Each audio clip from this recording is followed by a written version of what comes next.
Yeah, you're welcome to the Movement Radio for another brand new edition of today's episode. And our last episode was such a blast. We enjoyed it thoroughly. And I hope to as many as those that have played it back and to as many as those that have enjoyed the replay broadcast yesterday, you can attest to this. And here we are again, bringing another fresh edition to you for your listening pleasure, and not just your listening pleasure this time around, for you to take action, because everything being discussed here are action points that we need to make use of. All right. They are what should be applicable. This is not supposed to be just talk heads talking and there's no impact. All right. There's no point listening to you know very substantial, rich content like this without applying the contents of it. So we appreciate as many as those that have been joining us, that have been applying what we have been saying here. We appreciate those that have been sharing the Movement Radio platform with the members of their families, their sphere of influence, sharing on WhatsApp status and all of these things. We thank you so very much. And here we are again, firing on all cylinders, because we want this to be a very participatory broadcast. All right. It has to be a two-way discussion, dialogue between ourselves and your side of things. All right. We are very much, um, you know, conscious of the feedback that we are going to get from you. So thank you so very much for joining us. We are on Facebook, we are on YouTube, Twitch, and TikTok, and not TikTok, but X platforms. So check us out. We used to be on TikTok, but our producer is not around today. We'll miss him dearly in the last broadcast, and we'll most likely miss him again today. So I pass the mic to our correspondent in Abuja to for his opening remarks. Well, good morning, good afternoon, good evening, wherever you are around the world. This is Abdullah Salisu Aliyu, your movement radio correspondent here in Abuja. And we welcome you again to another interesting episode, to another interesting package. Today is not going to be any different. This is the movement radio, the voice of liberation, where we talk about issues that you won't get it anywhere, only on the movement radio. And the movement radio is always advocating that it's not a one-way flow, but it's a collective responsibility, whereby all of us have to contribute, have to do our part. We thank you for your loyalty. We thank you for your consistency.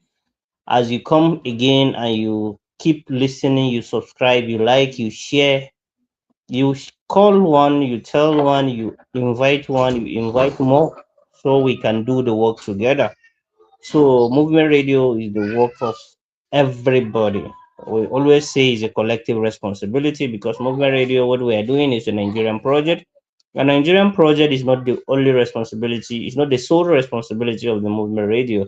It's the responsibility of all of us Nigerians and friends of Nigeria.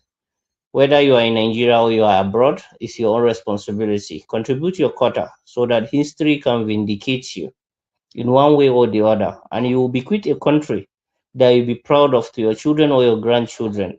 So that when your children or your grandchildren ask you, what have you contributed to the betterment of Nigeria? For Nigeria to be a good country, for the system to work for everybody, you will have what to tell them. Not just tell them, me too, I sit down and watch. Don't sit down and watch. Do your own part, contribute your own part. Movement Radio is doing it, so let's come in, share our opinion, contribute our own opinion in one way or the other. One day, one time, we will get it right. Nigeria is our collective home. We can all put our hand together to make sure that the roof that is about to be blown, or the roof that is leaking, or the damaged zinc, or the almost collapsing building can be rescued. So thank you, thank you. This is Movement Radio, the voice of liberation. We look forward for your contribution, your comment across all the social media platforms, be it Twitch, X, Facebook, YouTube. You can drop your comment. We'll do well to like to hear your voice via our X audio space where you pick up the mic and you make your You speak contribution. when you pick up the mic So and this is Movement Radio.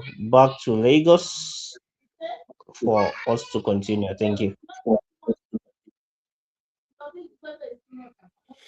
Yes. Thank you very much indeed. I was just kicked out, but I am back into the studio. So sorry about that. It's network, and of course, network can kick me out at any point in time. So I know you are up to the task to just readjust as needed. So No, yes, no problem. yeah. So we are for a very serious article today. What is government for? That is the title of our article, and this is an article that was written by one of us, yours truly, Abdullahi Salisu Aliyu, and I would pass the mic back to him to do the reading, and of course after that we'll do the summary. Then of course we do the mind map to break them for pieces for our Obodo pidgin language people. So let's get going. Commander Aliyu, please proceed.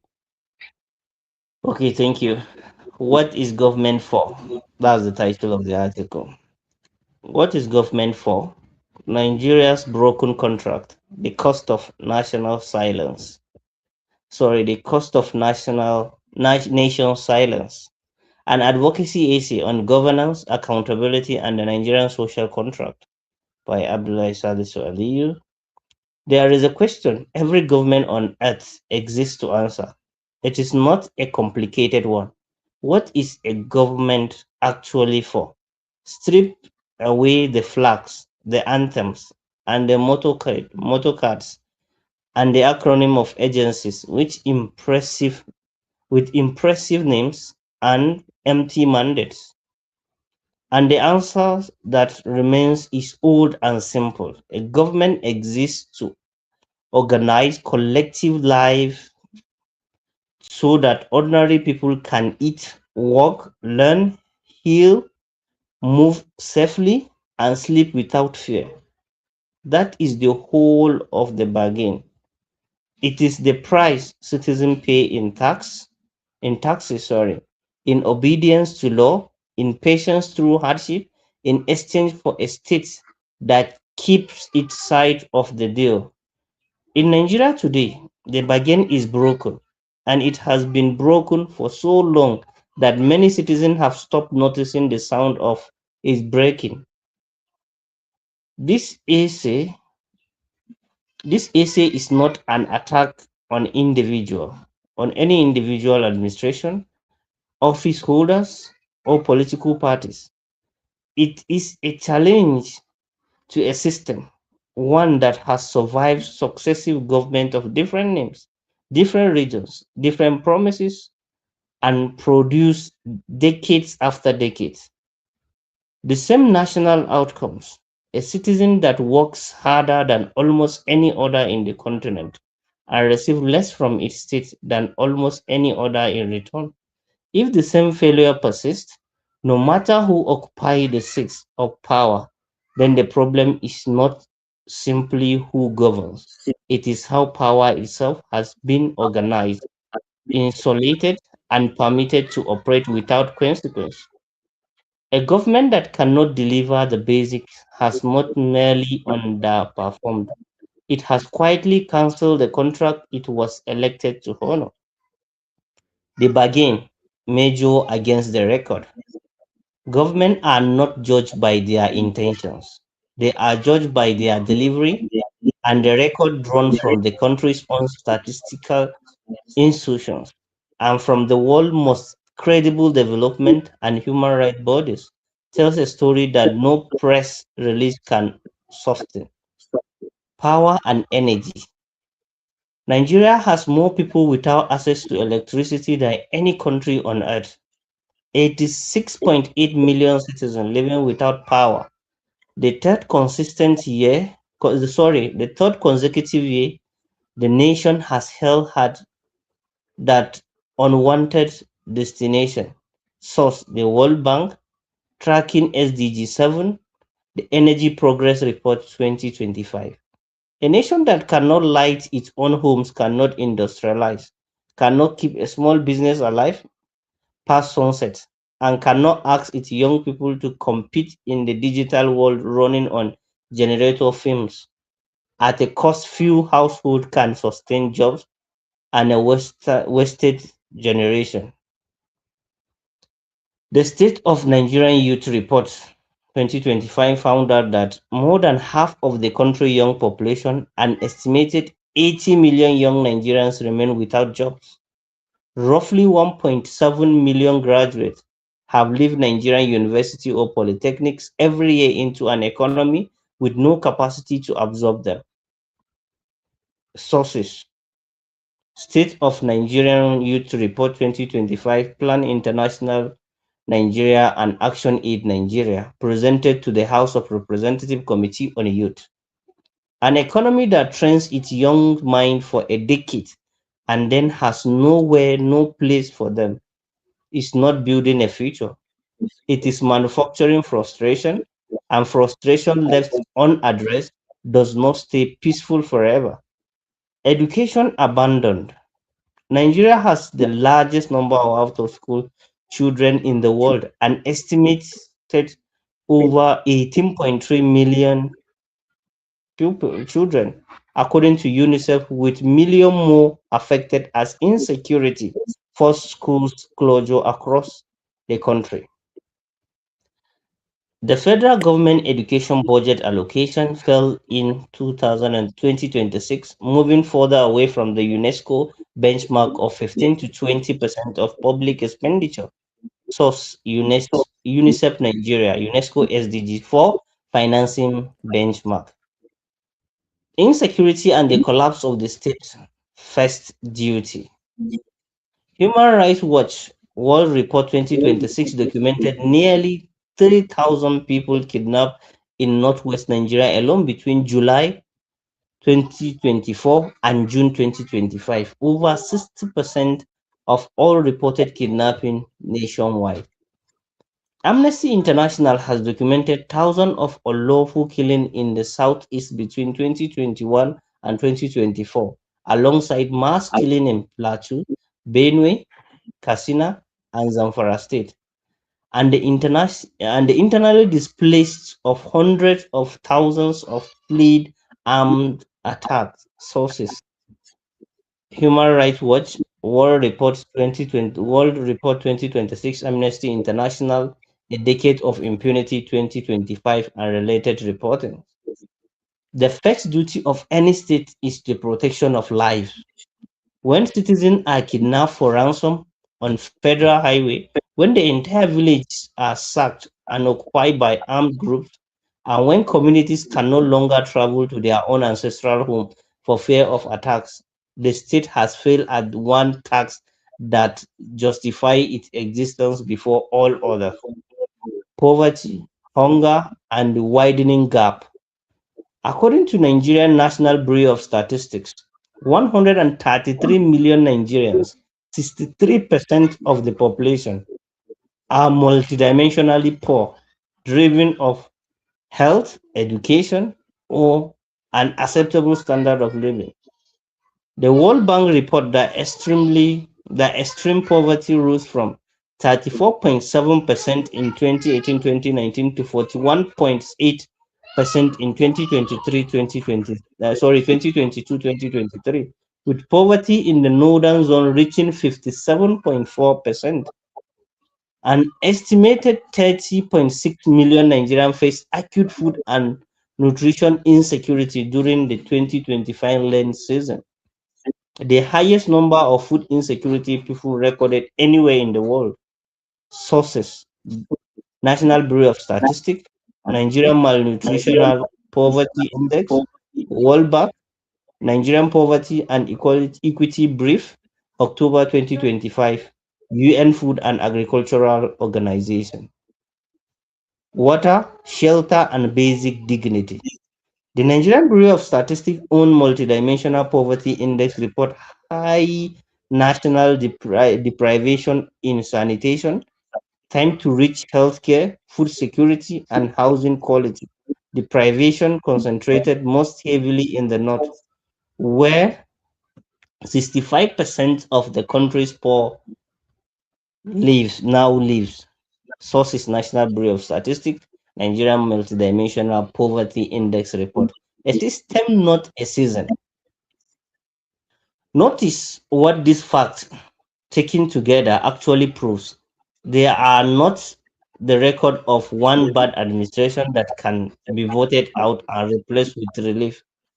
They are the accumulated result of successive government, military and civilian, one party and another, one region of a country and another, each arriving with new slogan and departing having moved and the needle only at the margin, if at all. That consistency is itself the evidence. A single government can fail its people, only a system can fail them this completely and this repeatedly for this long. The uncomfortable truth is that the system has not failed to work. It works exactly as it has been built to work for a narrow cycle able to insulate itself to isolate itself from the very deprivation it presides over, while the machinery of accountability that should connect citizens to government, budget to outcome, and promise to delivery remains deliberately weak. Public office in Nigeria has too often become a route to private accumulation rather than public service. And until that structural incentives change, no individual occupant of power, however well intentioned, can be expected to produce a different result. The silence that enables it. But a government does not fail in a vacuum. It fails within a society, and a society that stops asking questions gives permission by its silence. This is the harder, less comfortable half of the argument, and it must be made plainly. A Nigerian citizen has too often become a co author of the very governance failure they suffer under.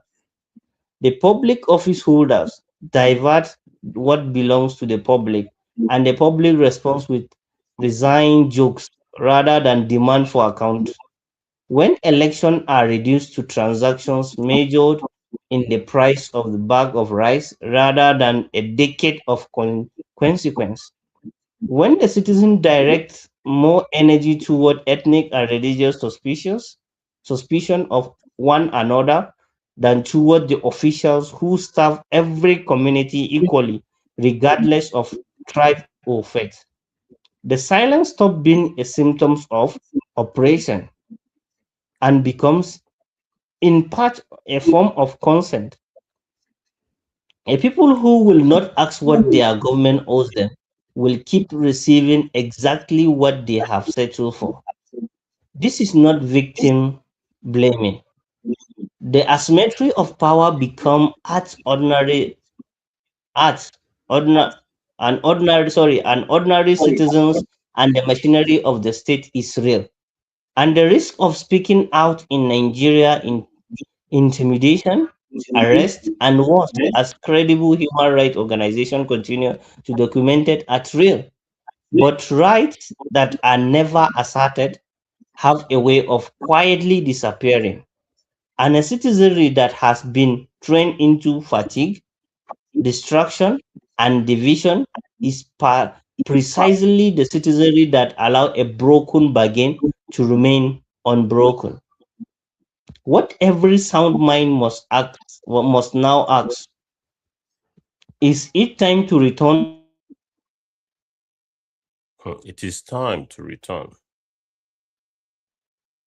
the question who were It is time to return. but as a standing demand every Nigerian of conscience put to every office holder? at every level without exception. If you cannot keep the light on, what exactly are you governing? If you cannot create room for 80 million idle young citizen, what future are you preparing for the nation that trusted you with its resources? If a child cannot walk safely to school and a school cannot stay open for a year of attack, open for fear of attack, what does citizenship means for for that child? Sorry, let me repeat the question. If a child cannot walk safely to school and a school cannot stay open for fear of attack, what does citizenship means for that child? If a farmer cannot till the land without fear of being kidnapped or killed, and the nation consequently lead the world in hunger, what has security spending actually purchases? If justice arrives only for those who can pay for it, and impunity is the daily experience of the poor, what is the law actually protecting? These are not abstract questions for a seminar room. They are the terms of contract that has been violated in full view year after year, and they deserve answers. Demand loudly, persistently, and collectively, not whispered once every 4 years at the ballot box and abandoned, reclaiming the bargain and other subheading. Fixing this is not primarily a matter of finding better individual to occupy the office. Or to occupy the same broken office. Though character in leadership matters, it is a matter of rebuilding the structure that forced any office holder, regardless of personal virtue, to deliver or to lose their position and their liberty. That means budget transparent enough for a market trader to trace, a enough, independent enough to convict the powerful as readily as the powerless. Se- Security architecture answerable to the communities it is meant to protect rather than to a political patron. And an electorate organized enough, informed enough, and courageous enough to make every single election an actual referendum on delivery. It also means Nigerians choosing deliberately and repeatedly to stop trading their collective power for handout, ethnic loyalty, or religious sentiment, and to start exercising its as owners of the state rather than supplicant before it. A government answers to whoever it fears losing power to. At the present, in a far too many instances, it does not fear its own citizens. That has to change, and only citizens sustained, organized, and unafraid can change it. Government is not a gift bestowed on the individual. It is a service that the people are owed. Until Nigeria govern that way, they will continue to be governed in this way. The facts assembled here are not opinions. They come from the country's own National Bureau of Statistics, from the World Bank, from the UNICEF, from Right Watch, and from Amnesty International, institution with no stake in Nigerian politics beyond an accurate accounting of what is actually happening to its people. What Nigeria do with this fact, whether they harden its apathy or sharpen into demand, will determine more about the next decade of the country that can. Sorry, I'm coming. What Nigeria do with this fact, whether they harden into apathy or sharpen into demand, will determine more about the next decade of this country than any single election, any single administration, or any single leader ever could. The question is the question this essay open with deserve to be asked again. This time not of government but of citizen, of every citizen reading it. If you will not ask what your government is for, who exactly do you expect to ask on your behalf? The question this essay open with deserve to be asked again. The question this essay open with deserves to be asked again. This time not of government, but of every citizen reading it. If you will not ask what your government is for, who exactly do you expect to ask on your behalf? So that's the last part of the article. And the question that is posed on all of us is, if you cannot ask your government what the government is for, then who will ask the question on your behalf? We wait for your contributions, we wait for your comment and to see what who do you think should ask the question if you are not asking the question, or if you are asking the question, or if you are not asking the question, what are you afraid of? What do you is your own responsibility to ask the questions. What is your government for? If it cannot provide that water, if it cannot provide shelter, if it cannot provide job, if it cannot provide your security, the most important thing on earth, if it security on both aspects, both your life, your properties, and food security as well. So then what's the government for? Ask this question and let's continue asking, what is the government for? So thank you, my brother. You can continue with the summary. Then we'll go into the mind map. Sorry. Yes, thank you very much indeed, Mr. Abdullahi. You have done well to open the ground, all right? And I like the way we designed this our broadcast, because the program is designed to take us through it like the peripheral level, just the overview of the article of the day. Then, to as many as those that are just joining us would also not miss out because they would get the summary of it. Then, the mind map is also designed such that for those that did not get the overview and didn't are not able to get the summary, they Overview. would indeed Yeah, be privileged to have definitely. the mind map summarized. So it's a very well designed, bulletin for us to really engage with. So yes, let's proceed towards it. The summary of the article, and this article is very mind blowing. All right, Nigerians' broken system, broken social contract, and here is the summary. This essay, "What is Government For?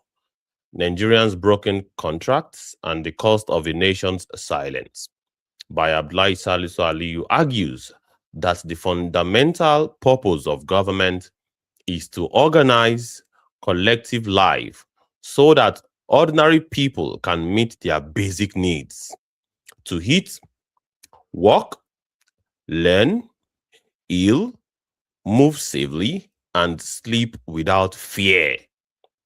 This is the essence of the social contract, where citizens pay taxes and obey laws in exchange for the state fulfilling its end of the bargain.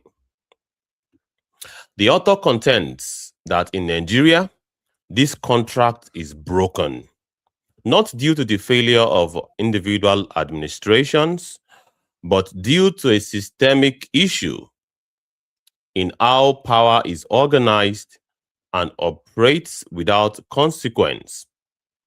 The essay presents stark evidence from credible national and international institutions to illustrate this failure.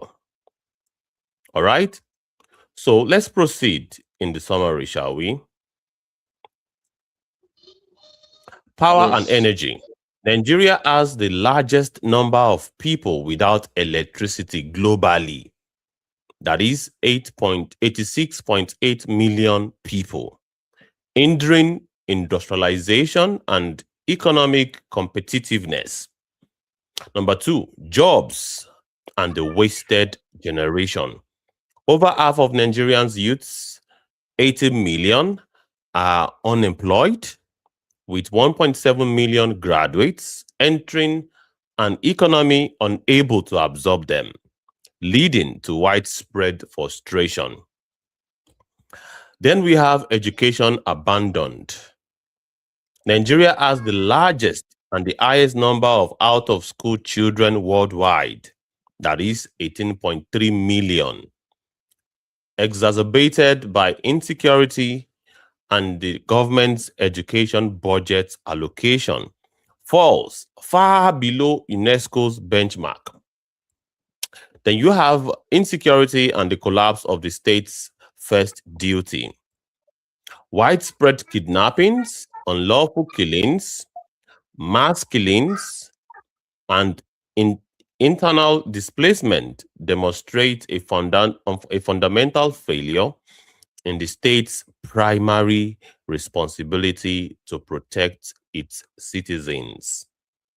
Then we have poverty, hunger, and the widening gap.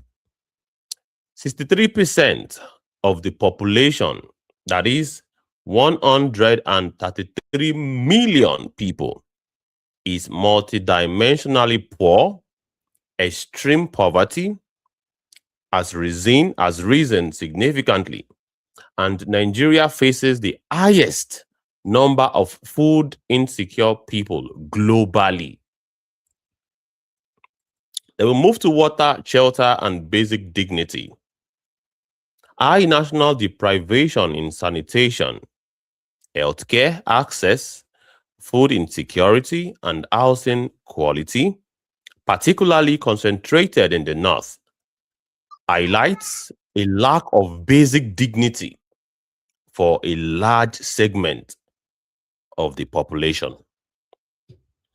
The essay emphasizes that these are not isolated incidents, but the consistent outcome of successive governments, indicating a systemic problem. Public office has too often become a means for private accumulation rather than public service. Furthermore, the author points to the silence of the citizenry as a crucial factor enabling this failure.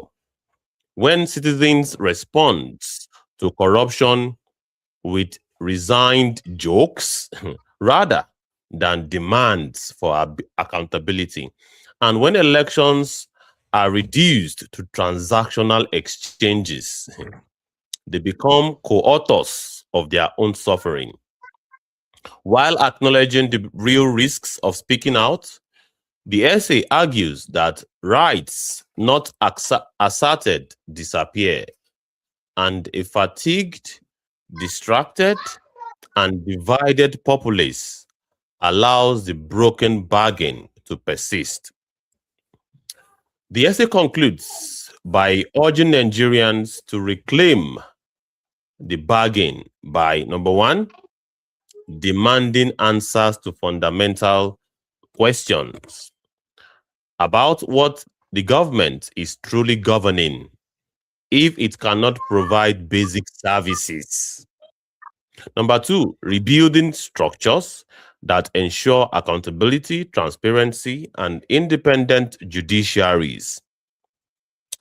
Number three, organizing and informing the electorate to make elections true referendums on delivery. And the last one says, choosing to exercise collective power as owners of the states rather than as supplicants. Ultimately, the essay asserts that government is a service owed to the people, not a gift. The future of Nigeria depends on its citizens' willingness to move beyond apathy and sharpen their demands for accountability. So that is the summary of that article. Once again, we are asking the question, what is government for? Do not forget to drop your comments. If you can pick up the mic, we would respond immediately. And if you drop your comment across all the platforms on X audio platform, on the platform on Facebook, the Movement Radio on Facebook, Alaba Ferreira on Facebook, and the Movement Radio on YouTube, Alaba Ferreira YouTube, then Twitch.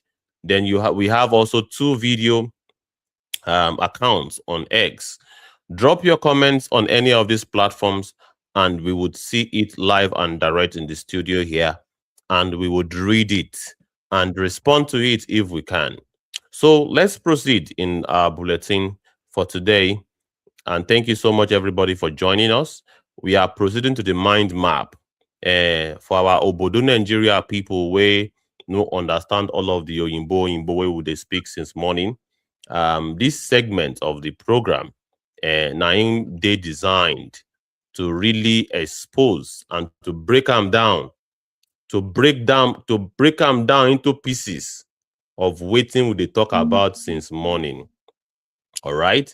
So, Mr. Abdullahi, can you Yes, start up the mind yes. map? Then we go the exchange them Do together like that. So proceed. gradually, yes. Yes. Okay. Nigeria's broken social contract. My brother, my sisters will come to this one. This is the title of the article. That's waiting. We give the article. The name we will give the article. Say Nigeria's broken social contract.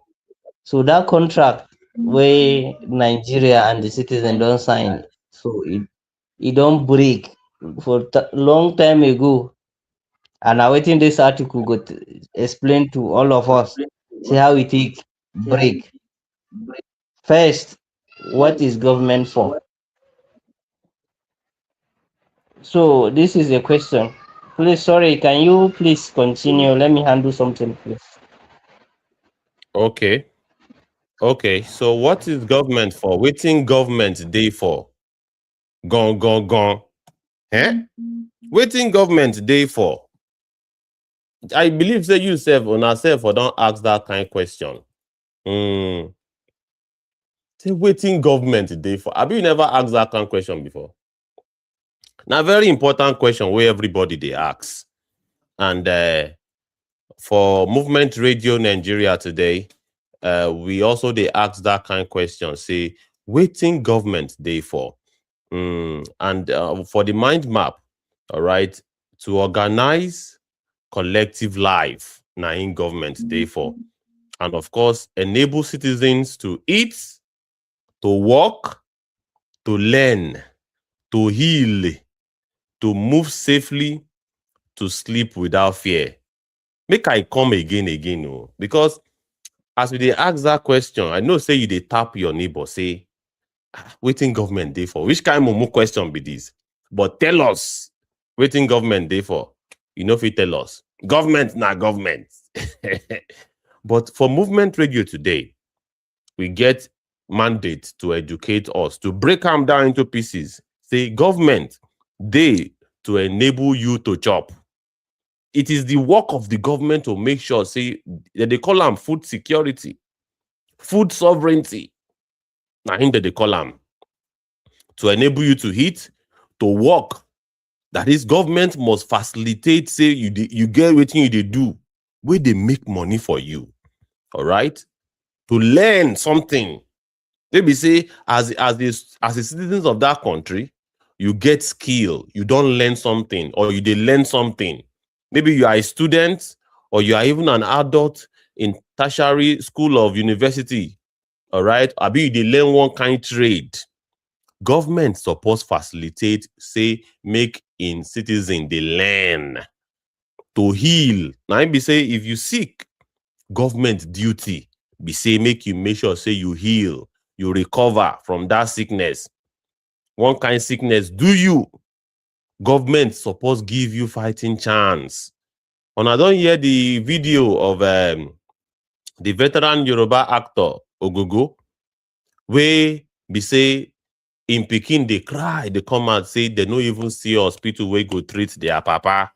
And this one now, veteran Ogbonge actor wey dey act film for Yoruba industry, money dey but treatment no dey because hospital wey support treat am no dey Nigeria.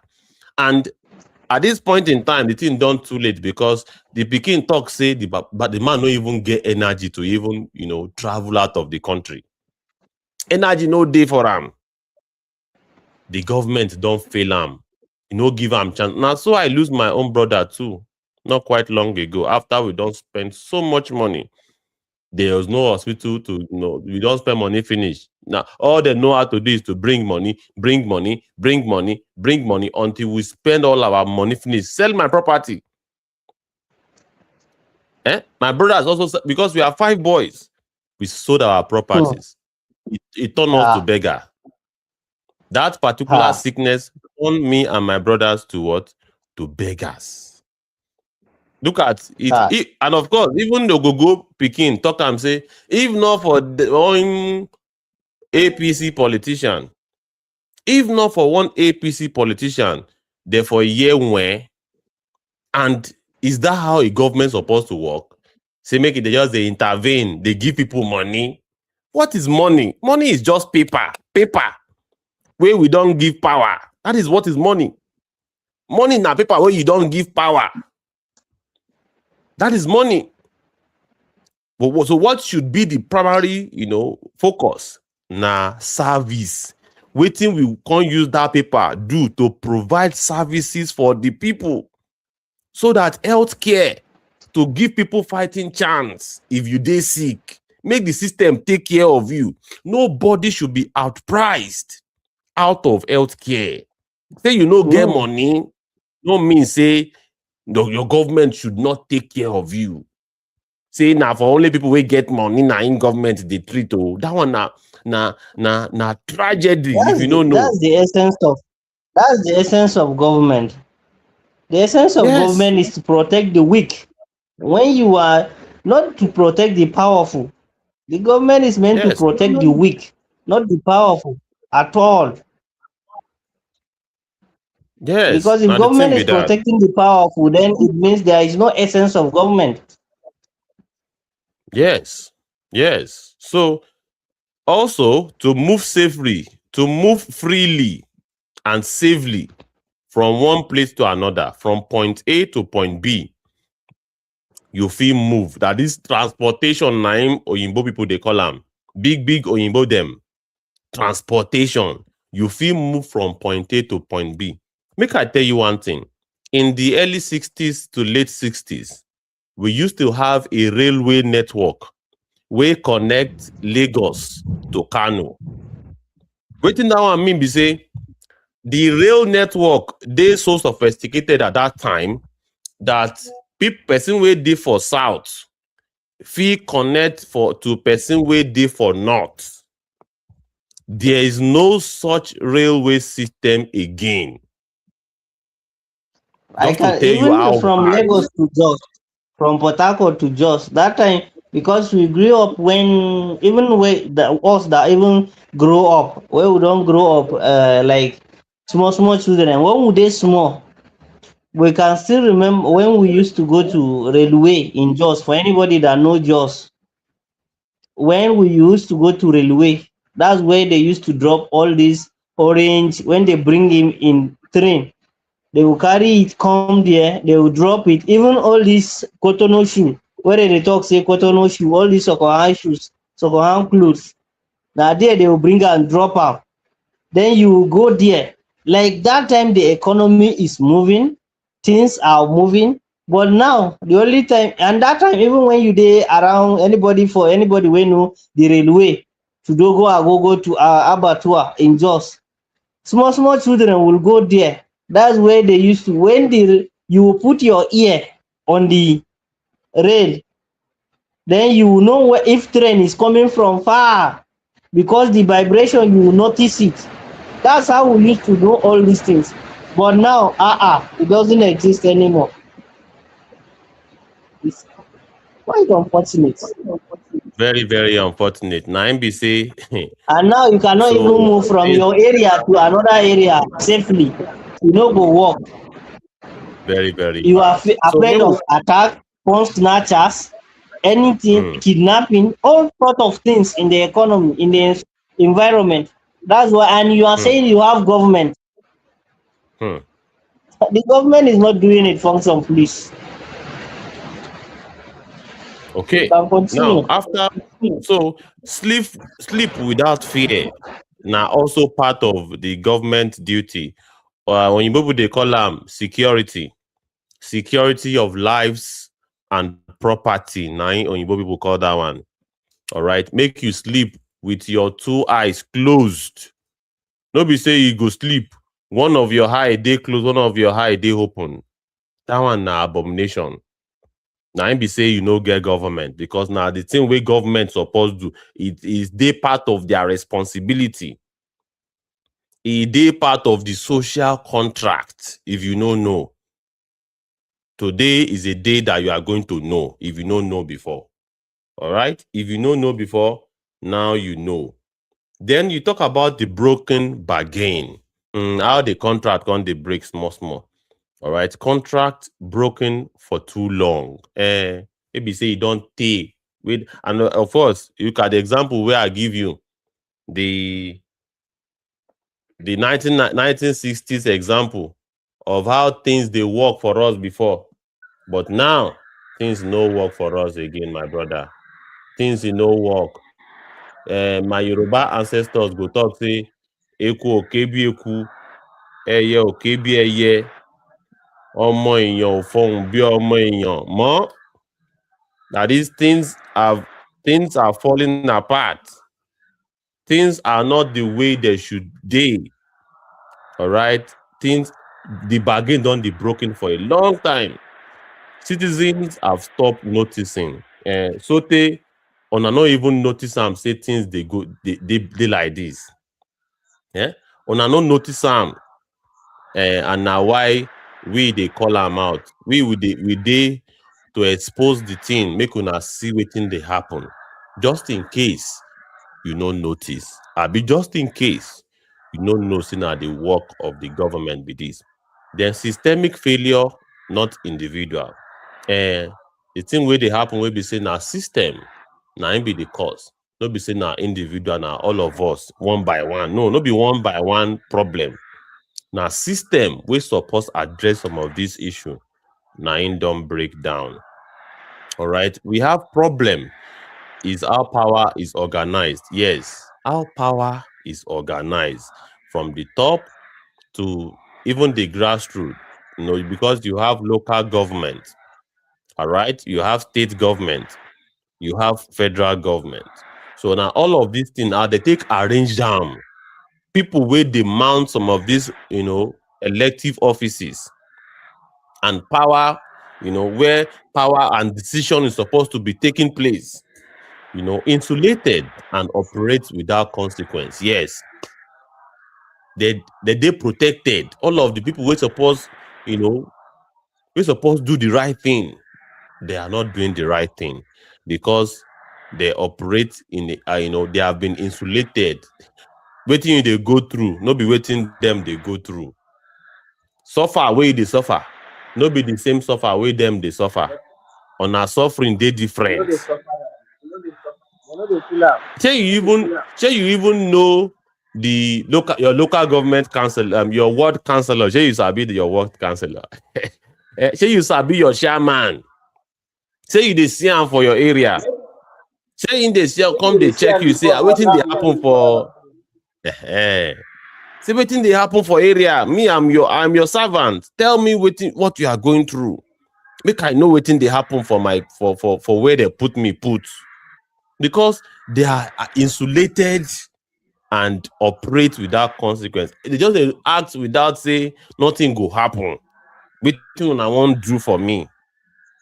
If election time come, I go come bribe una money and rice and garri and beans, and you people will vote for me again.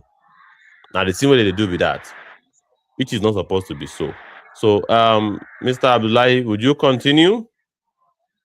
Yes, let me take the next one. Okay. So that is the next one. So please proceed.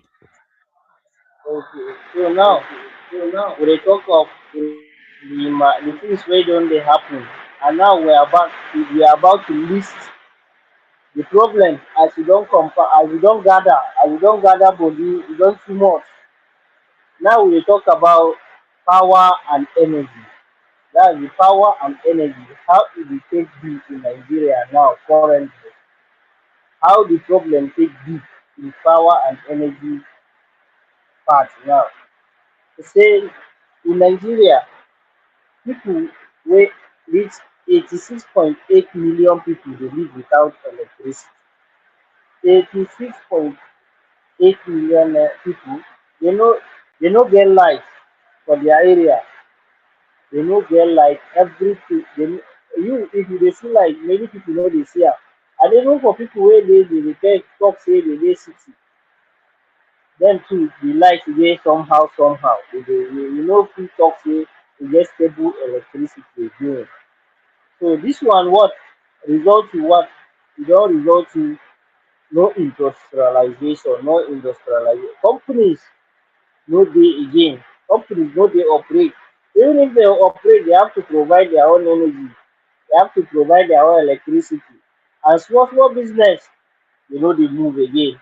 Person wey dey barb, e must get generator, e must get rechargeable clipper, e must get solar for im shop for him to be able to what? To do im work. Welder must get his dat one. Na where the problem dey o. Den the next problem, jobs and wasted generation. Job no dey, and we get generation wey we don turn to waste. That's over half of the young people in Nigeria. We get, that's 80 million, because we say we get almost 160 something million young people in Nigeria. So now we get 80 million young Nigerians, they no get job o, they are jobless. They just dey roam about, they just dey waka, they will call you uncle, brother, daddy. They no get anything. They no get vibrant, very energetic, very brilliant, but they go school o, but they no still get job. And 1.7 million graduate annually with no job. Every year, university o, polytechnic o, college of education o, if you total everything wey dey graduate, e dey reach 1.7 million people. And they dey come into the streets, they dey come into the economy, and no job for them. How we go take do this one? This one, as they no get job o, e come produce frustration. They come dey vex, they go come dey do anyhow, they go come dey do things wey no suppose dey, things wey they no suppose do. Instead of them to help, instead of them to get job wey they go dey do, they no come get am again. So the next one, education abandon. That aspect of our education, that one too, they don abandon am. The government wey we get, they don abandon am. So now, largest number of out of school children globally. Nigeria get the highest number of children, people wey no go school, wey no out of school children wey no dey school, wey dey suppose dey school but they no dey school. This one we dey talk about those wey suppose dey school o, no those ones wey don pass school age. This one we get over 18.3 million children wey dey no enter school, they no dey go school. And what do you expect them to be in the future? What do you want them to do? Na question wey we suppose dey ask our government. This one say they no dey go school, wetin they go do? How they go take contribute to the economy? How will they help their life? How they will take help themselves? Insecurity force school closure. Insecurity, all this kidnapping, terrorism, banditry, and the rest. Some schools have to close in some part of the country. For anybody wey know Niger, Zamfara, Kaduna at some time, Katsina, they have to close school. Sokoto, Kebbi, they have to close school for some time because say insecurity. Anybody wey know Maiduguri also, know some local government up to today, schools no fully resume. Adamawa, that one we know. Taraba, Gombe, all those ones. Yobe. So those people wey no dey go school, they dey grow o. No be say they no dey grow. So how do you expect them? Person wey leave school for 2 years, 3 years, he no go back school. You expect say him go go back after everything don come back. They dey even build the school again. Na so far we suppose. Den failing education budget allocation. Into dis current 2026, dis 2026 wey we dey, even the government budget e go below wetin the oga kpatakpata which be UNESCO wey dey dey talk about, or UNICEF wey dey talk about how much we suppose put for our education. If dey put am as 15 to 20%, na im we suppose put in our education, but we no put am, far far less than dat. So now insecurity and state security. So now we dey talk about dat insecurity wey dey happen, and the first duty of the state which state suppose do. Nearly 3,000 kidnapped in the north between July 2024 and June 2025. Within 1 year, just one year like dis, between 2024 to 2025, 3,000 pipu dey don kidnap dem, just within 1 year. And dat one na the one wey dey official record o. So now, how many of dem dey don free? How much dey don pay? That's why na question wey we suppose ask. Dis pipu dey dey operate, where dey dey take the money? How dey dey take get things? How dey dey take get their supply? How dey dey take operate? 3,000 pipu now, and no be just one, no be three pipu o, no be 300 pipu, 3,000 pipu, one, two, three, up to 3,000 within 1 year. That's how deep dis problem don go. Den thousands of unlawful killing in southeast. Now in southeast, pipu go dey comot dey kill pipu, dey go say unknown government don kill pipu. My brother, my sister, is dat not the responsibility of the state to protect the pipu? Who dey do dis thing? Who are those unknown government? Dey no go fit know dem? Dey say dey no know dem, na pipu wey dey dey operate with gun, but dey no know dem. So we no fit know dem? Na ghost? Na spirit? And na for southeast o. Den mass killing and displacement in other states. Dis one, mass killing and displacement happen, dis one happen mostly for north central. Like dis one na north central, Plateau, Benue. Before you know, you go hear say dey don enter village, dey don raid, dey don sack, dey don raid the village, dey don fire anyhow. The pipu either dey run leave the community, and dey don kill plenty pipu. And dey go tell you dey still dey do investigation. Up to now we no see report. Who and who dey don arrest? Who and who dey don punish? Who and who dey don use as a scapegoat? Still dey wait o. State fails at protecting of life. So all dis thing wey dey happen, at the end of the day, wetin we go talk? State don fail in its own responsibility o, because e no dey protect dat life of the pipu dem. Na wetin we dey talk be dis.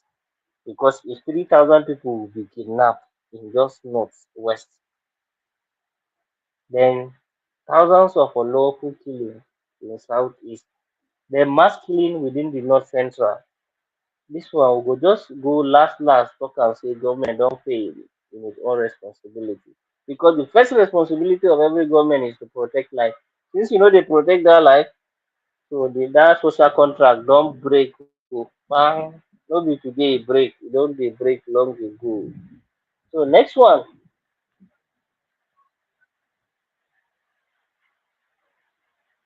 so now the next one is hunger and widening gap. Poverty, hunger and widening gap. So we dey talk about other problems now, as the social contract don break.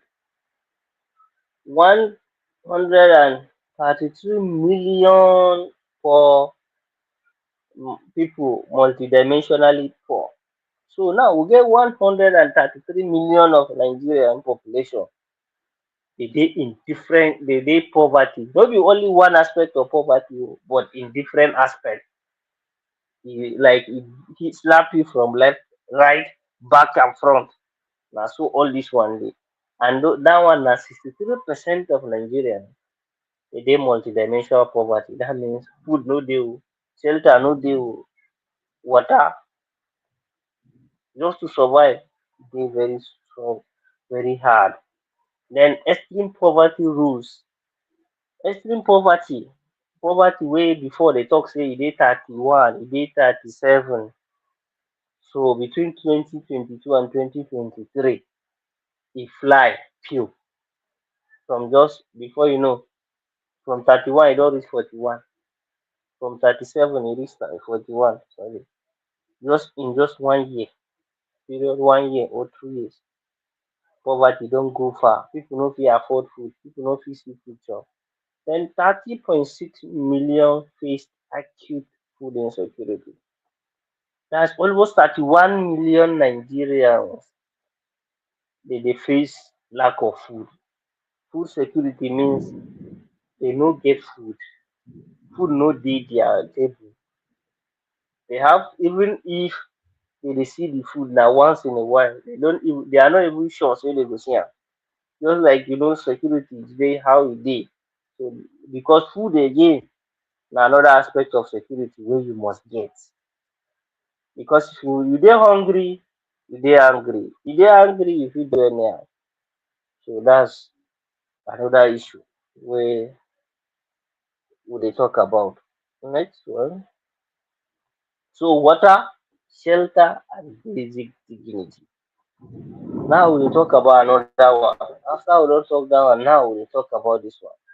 High deprivation in sanitation, healthcare access, food and housing. So now there is very high, because if you walk the street now, sanitation talk, e no dey o, because those social workers wey before dey talk say they go carry make dem dey clean street, make dem dey do this, we don't know wetin happen o. All of a sudden everything disappear.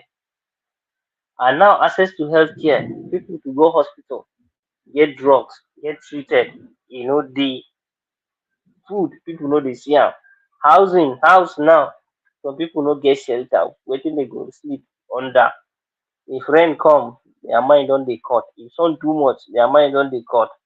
They dey sleep under tree, some dey go primary schools. If the schools don close, na there they go take sleep. Some people, all the way dey work for market anyhow, na on top table they dey sleep. And this one na responsibility of government o, but government no dey do am. Then concentrate, all this poverty don concentrate for north. Na for north e too much. So my northern brothers, take action. Then a system, not a season. This one we are talking about, it's not just a period o. It's not be say na like Christmas season or na this year o, no be New Year season, no be Christmas season, no be rainy season, no be dry season. Na system, because e don dey happen. Government go come, government go go. No be one, this person go enter, this person go comot, this person go do, this tribe go do, this religion go do. E go still dey continue like that. E don dey gather. That's why we say accumulated result of successive government. This one na government wey don come go, come go, come go. The problem gather reach like this. No be one day, no be 2 day. Na e don tey e dey happen. So no be only one season, no be only 1 year, no be only one term of one president. E don gather. Na that's to tell you, no be individual, na system. Work for a narrow cycle. So this system no dey work for everybody. E dey work for few, small number of people, na e dey benefit, no be everybody. And na dem still dey benefit for a long period of time. Or you too you dey benefit.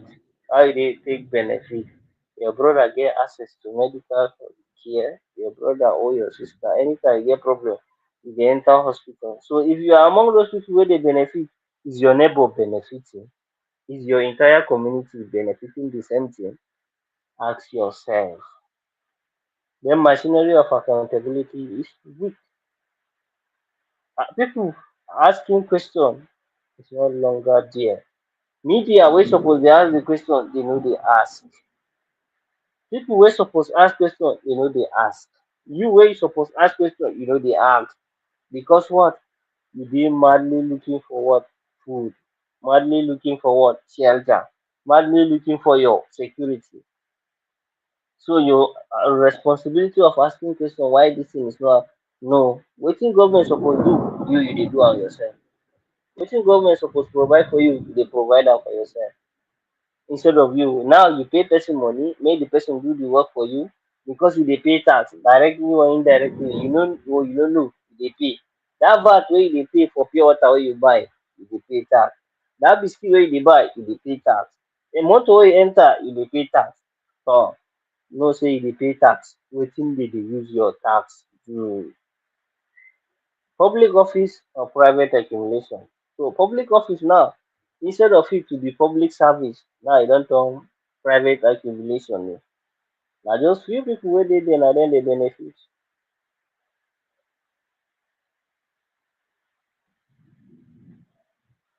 So now,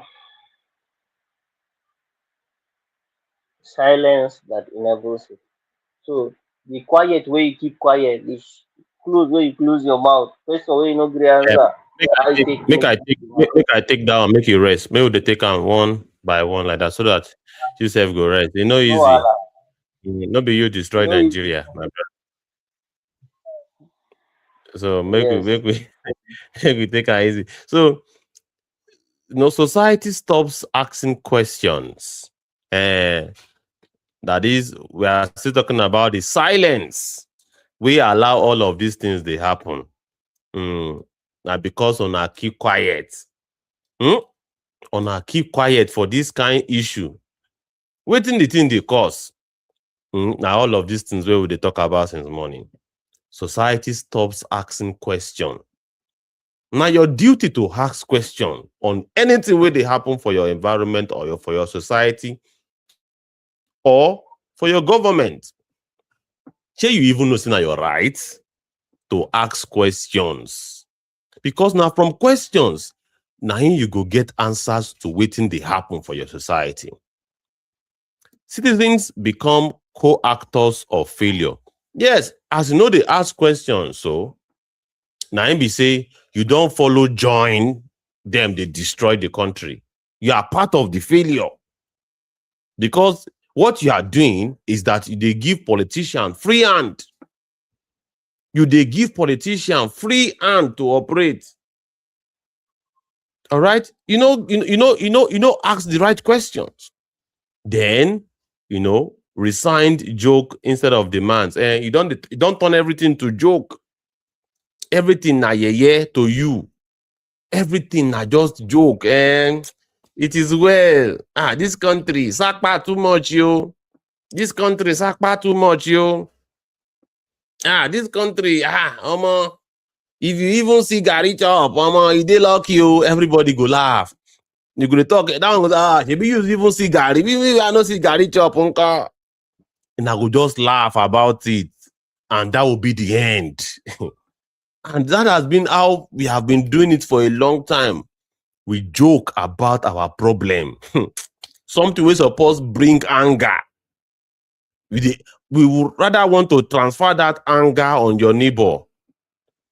You rather want to transfer that anger on your junior brother or your wife or you go instead make you channel that anger. Say, it is not normal for me to be hungry and to keep eating malnourished food. Which nutrients they inside Gary? That pomo where they put for your food, waiting be the nutrient of pomo. You see, after they ask question now. Now the kind of question where you suppose they ask yourself, where they ask yourself be that. You resigned to jokes. Say, that pomo makes sense. So another person go be yourself, even though you see pomo they chop. Me, I know they chop anything. If you say now, they use ogbono, they chop rice. Say you don't use carrot take chop bread before. That one goes, that one na small thing now. Say you don't use indomie. You don't chop indomie raw before. You don't turn out to joke. What's supposed make you angry? Don't turn out to joke. All right. Elections. What you talk? I say serious issue where we suppose take, because all Eh, those input junks where we dey think say we dey make am to joke, e get health implication in our system, but we dey laugh over it. yes, we dey laugh over waiting they destroy us, because when you are taking food wey no get nutrient, abi you dey combine food in a very weird way. You are combining food in a very weird combination. You dey eat bread and rice.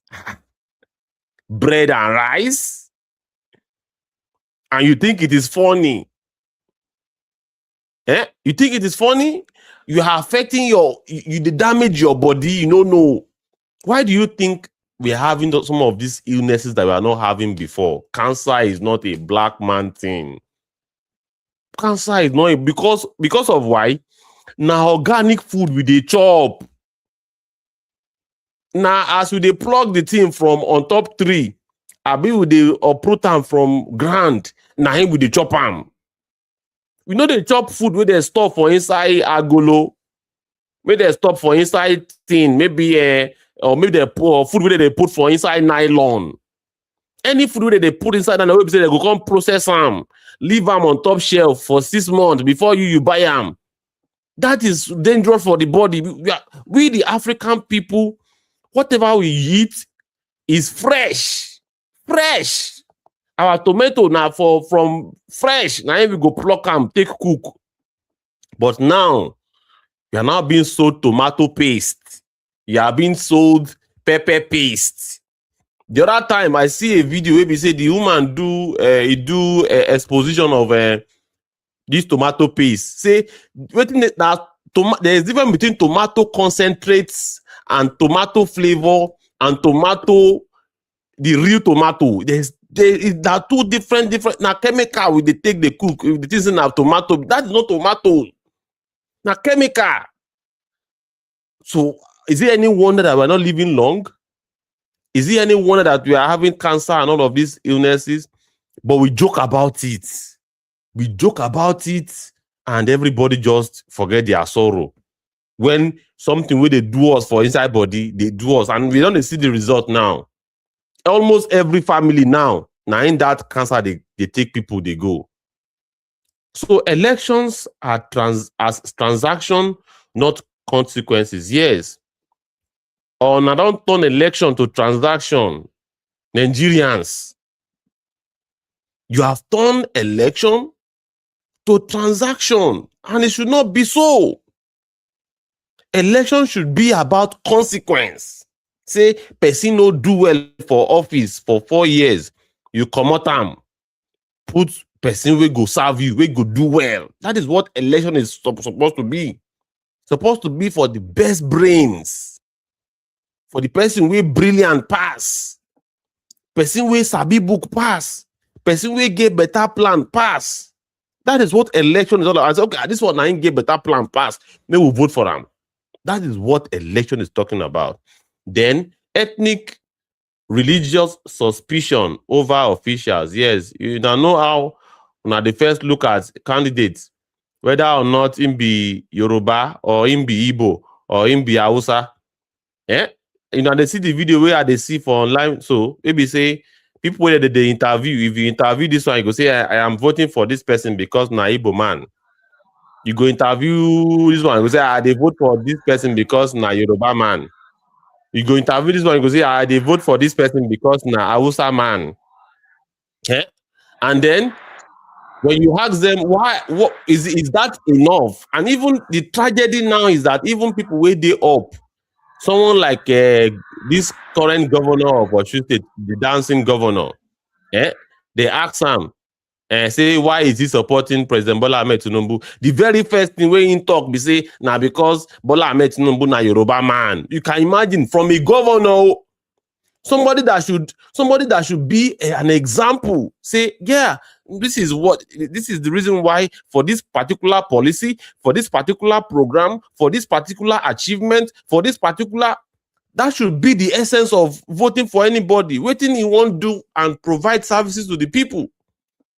Not say because he's a Yoruba man. So if somebody at the top like that is saying that, what do you expect person with the ground they say? The organizer, the tailor, the welders, they are hearing that kind of thing.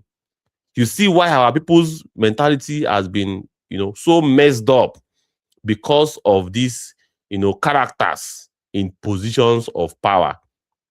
Then the last one before I pass the mic back to Mr. Abdullahi, silence becomes a form of consent. Yeah, the silence will come be as you say, yes, you don't approve.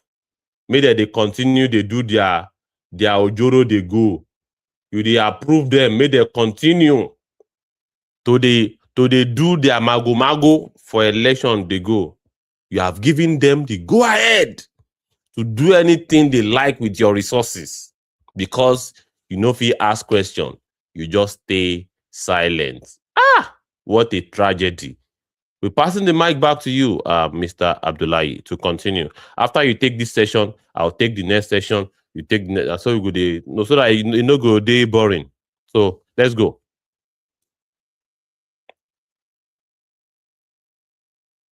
Okay, can you hear me? Yes, you are very audible. You are audible. Hello? Yes, you are Okay, audible. thank You you. are audible. Say now this one na solutions wey we go na solutions we go begin dey talk now. As we don talk about problem, we no just dey point problems, we dey provide solutions.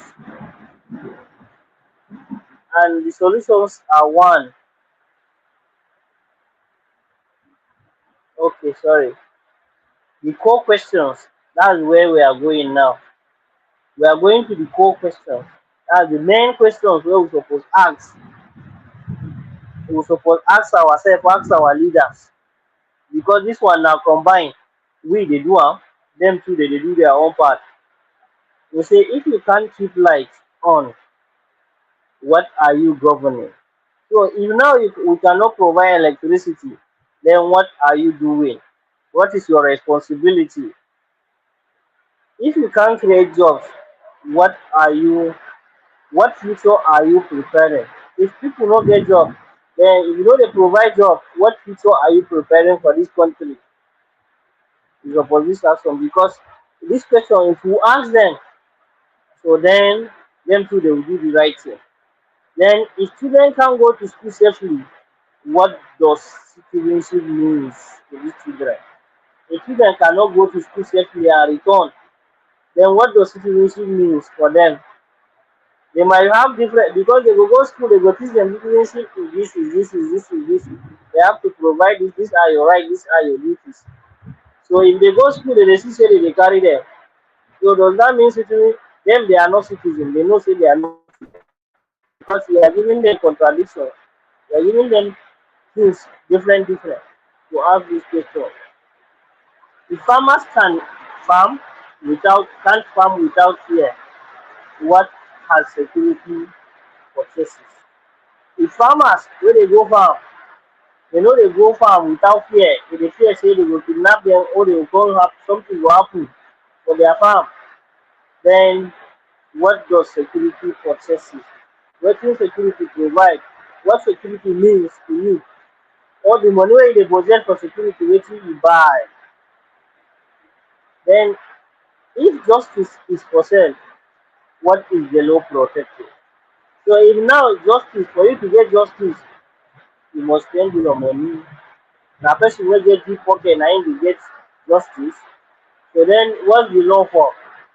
You better tell us say law no dey o. If you get money na you go get wetin you need. If you no get money, you no go get wetin you need. So na where the issue dey. So let's move to the next one.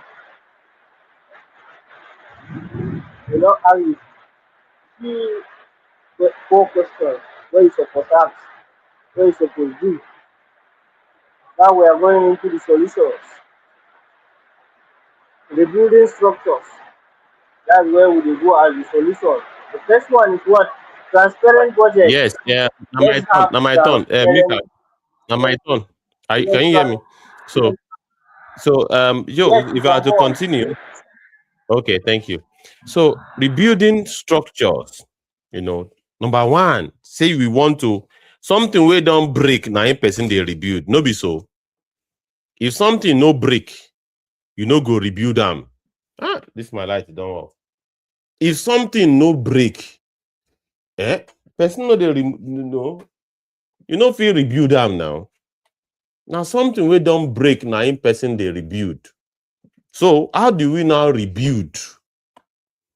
How do we reconstruct this wahala we don't happen? So number one, now transparent budgets. Transparent waiting, transparent budget. That is made the budget, make it day, make all of us feel no waiting how much they use our money do, how much they budget for this one, how much they budget for agriculture, how much they budget for education, how much they budget for infrastructure, how much they budget for government workers as salary, how much they budget for science and technology and research. Because that one, another thing we be say, we know they pay attention to RAM. Research and technology. We say we go feel improve the quality of our life because everything we will do for this life now as a result of research and technology. If people not sit down, think about that problem and how to provide solution for waiting they happen. You know go like this way we do now. This we get system like a laptop, phone day. Now research they bring out all of these things. So now research well funded by government because now people wey go school go fit think say we want solve this problem based on the education, and education is funded by the government. What is the budget of the government on education? You have to ask that question. And what is the benchmark globally? You have to ask your government officials. Then number two is independent judiciary. Say your judges, say they dey on their own. Maybe say no politician they influence them.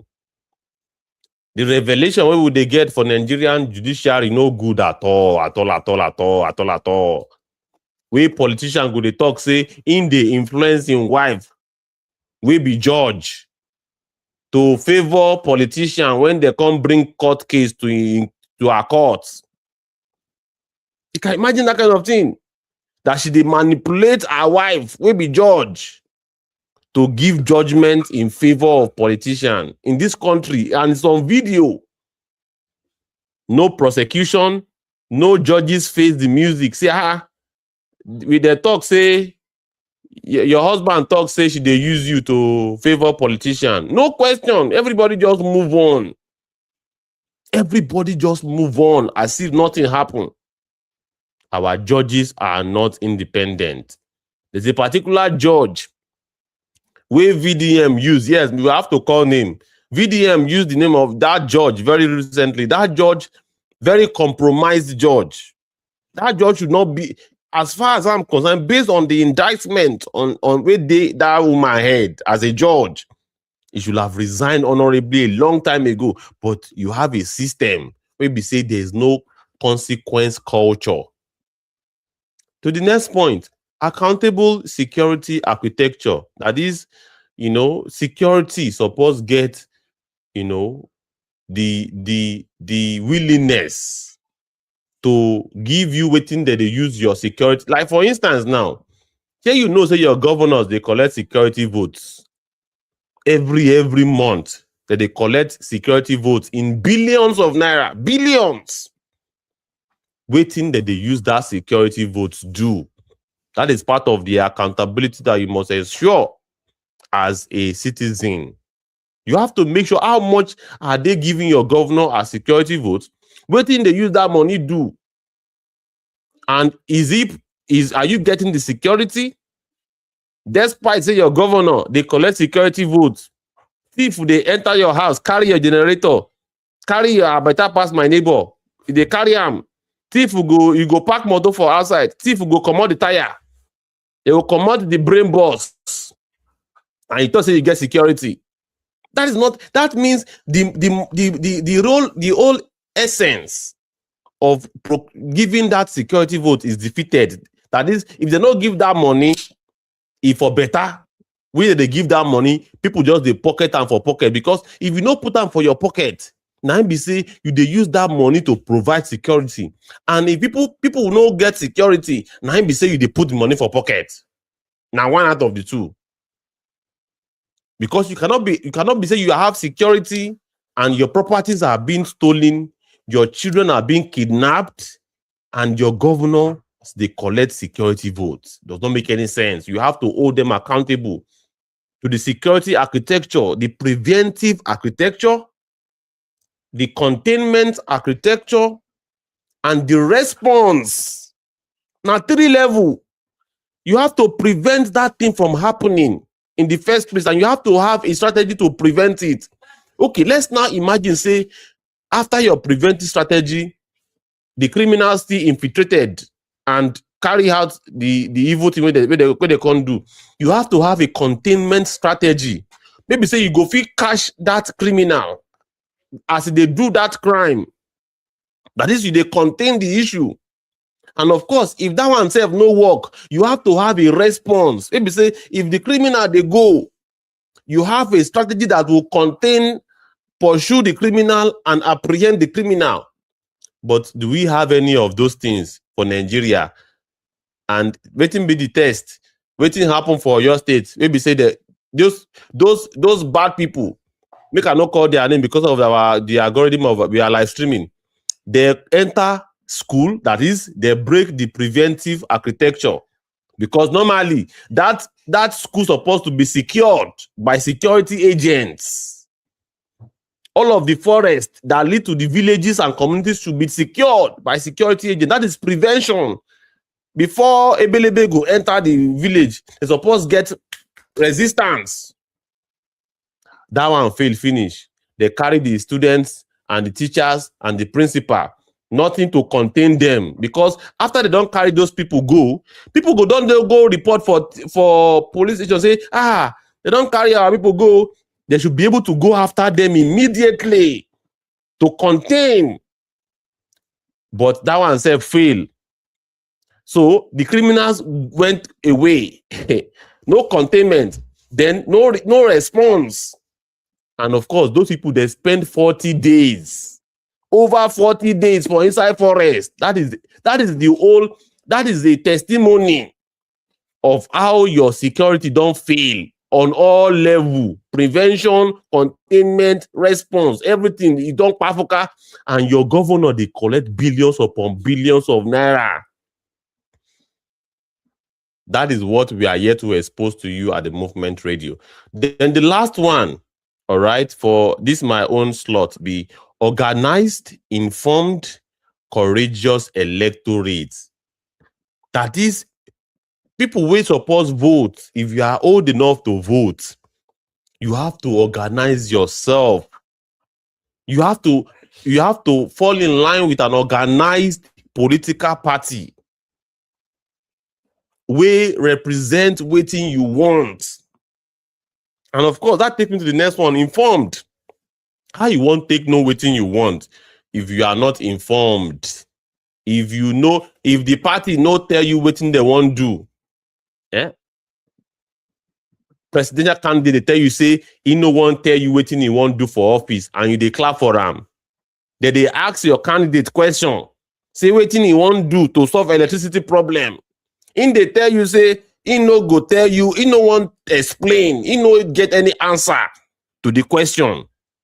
And you think say that thing makes sense. If that kind of person can't reach power finish, you can't wonder why the person no perform. That is, if you are informed, you go know say no be today in they do that thing. Look at how he has been answering questions in the last 2-3 months, in the last 3 years, because everything na pattern, and now for pattern you go know what is true. and it's from a place of information that you have access to that. Then courageous electorate, that is, you don't have to be loyal to anybody. You don't have to be loyal to anybody. Anybody will represent your interest. Now you go vote for. You are not blind. You are not following somebody and say, anything we him do, even if not bad, even if not good, now him I go vote for. Now him be say you no get courage. Everybody around me is going to vote for that person. You know, I think now only me go come say I no vote for that. Now him be say you dey fear. You are not courageous because others are voting for the person. Me say I go vote for them. That is, you are a sissy. You are not courageous. Say no problem. Even if now one go vote for that other person, we no good. Now choice with that.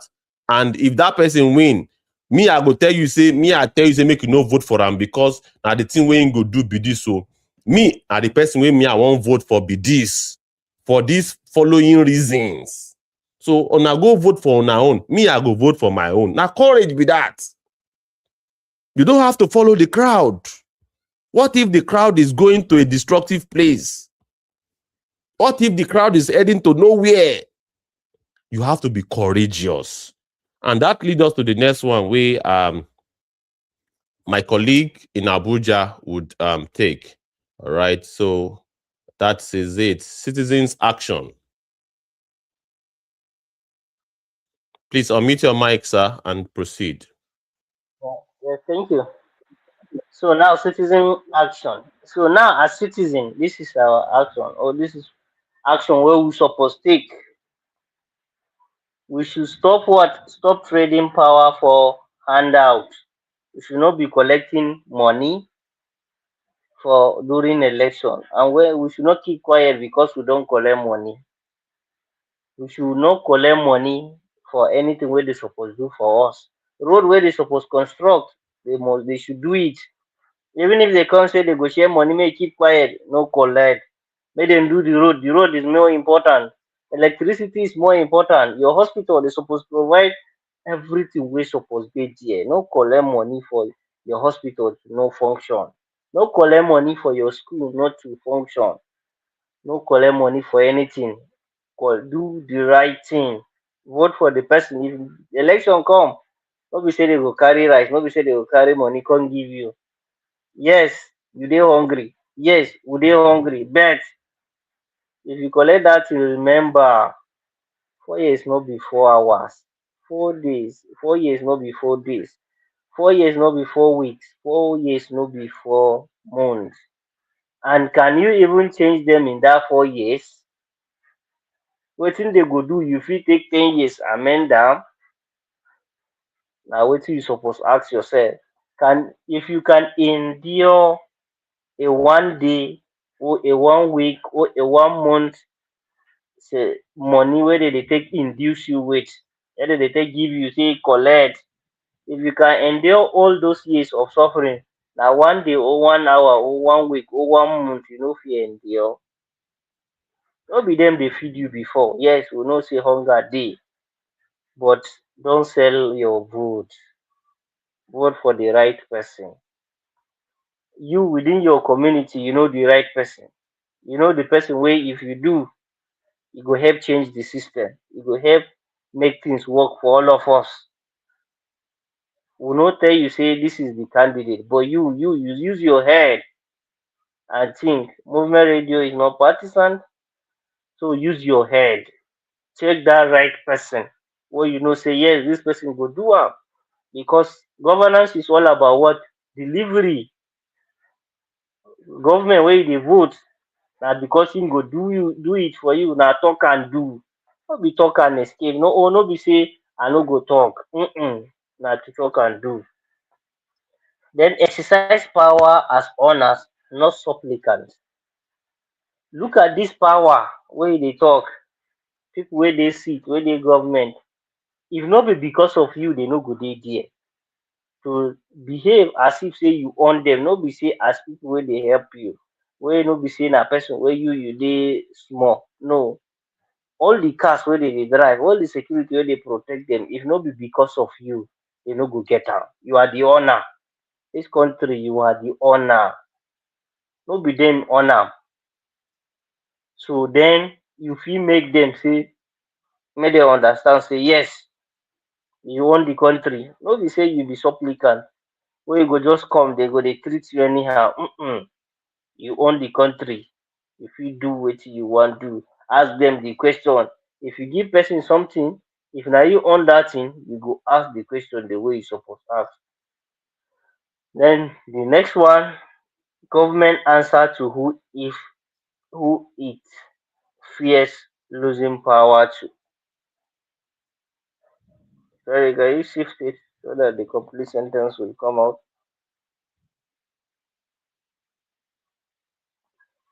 Government answer to who it fears losing power to. Okay, that's it. Government answer to who it fears losing power to. So now the government they fear because if you claim ownership, you say yes, I be the owner. So government go they fear you. You go fear you say, "Toh, yes, this person if you no do the right thing, these people will not do the right thing, they go punish us." To behave like that. Now the last part. All Are right, you the taking last it? part. Yes, may we share am two. May we share am two. Or no? So government is a service. To answer that question, wey we dey talk about since morning, say wetin government dey for?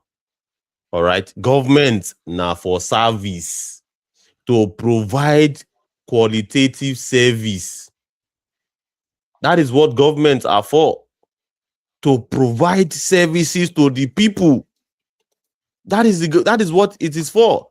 And let's take a look at it in terms of step by step. Make I take two in the mind map, and my colleague will take two. Not a gift bestowed. You are not doing them a favor by voting for. You are not doing anybody a favor by voting for anybody. Nobody say you won't give them gifts. You are asking them, you are empowering them so that they go feel serve you. They are public servants. They are not emperors. And you're not doing them a favor. All right? Government owed to no, they owe you explanation for everything. They owe you a favor. Now themselves they favor you. Don't be you, they favor them. Now them they favor you. Now, as a result of their service, now in you go benefit from. Not them. Them, they are serving you. They are just deriving joy in that service. And they derive joy in the fact that their names will be in the history. Say, okay, Mr. Abdullahi Salisu was a former governor of Taraba State. That is just the only thing. Mr. Ibukun was the former governor of Lagos State. That is all. Nobody say, because they can't get entitlement to the resources of the people. No. They're supposed to tell you, okay, as a result of the stewardship of Governor Abdullahi Salisu, the government was able to lift 10 million people out of poverty and, provide gainful employment across all households. It was able to provide 500,000 housing units for the poor to have access to housing. It was able to provide 1 million jobs for the youths. He was able to provide, support for microeconomic, people. We say people they sell something, he supports them. That is the whole essence. No be say person go enter government. You go come the thief people money in billion. You see the video of one video where they trend now of that former governor we go bury money. Plenty. The money don't even they spoil for where they bury him. And this is supposed to be a public servant. In the serve himself and in family. In the serve in friends. He no serve the people. by stealing the money of the people. A serious government will probe that thing, because not be only that money that man bury. There will be other properties where that man don't use people money to buy. You should be able to confiscate it and redistribute the money to the people. But as you just see that video, now for there the thing go end. Can imagine, on serious generation. My colleague, I beg, finish the remaining two. Okay. Then the next one is facts from credible institutions. So all these figures what we don't call before, 18.3 million out of school children, 80 million youth, all these things no be our own, no be the movement radio or the writer quote am. No, na from credible institutions like the Nigerian Bureau of Statistics, Transparency International, Amnesty International, the World Bank, the UNESCO, the UNICEF. Na all these institutions na dem provide this data, no be us, no be the writer. So you can go check am, go fact check from all their reports. Then the last one, citizen actions determine the future. So your action, my action, our action, na im go determine the future, wetin go happen in the future. So let's take action. And on Movement Radio, we want to see that your action. Put on your comment across all the social media platforms. Pick up the mic on the X audio space and contribute. Our action, my action, your action will determine what will happen in the future. If we keep quiet, the thing will continue. That means we don't accept. As we don't talk am, silent is what? Consent. That's approval. We don't approve, make the thing dey continue like this. But if we no approve, we no agree say make e continue like this, we have to talk, we have to speak out. That's the issue. So my brother, my sister, that's the article from that's the first article. And now we'll play some videos if necessary from our, then you see what is happening. Then before we go to the next article. Yes, make we play one particular video wey dey here before we go to the next article.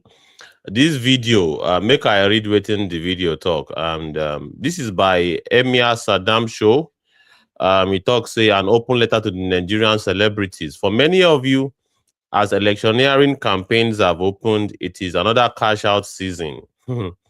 It is in this particular campaign, you will face the highest level of resistance ever. You won't use your good days to support bad governance.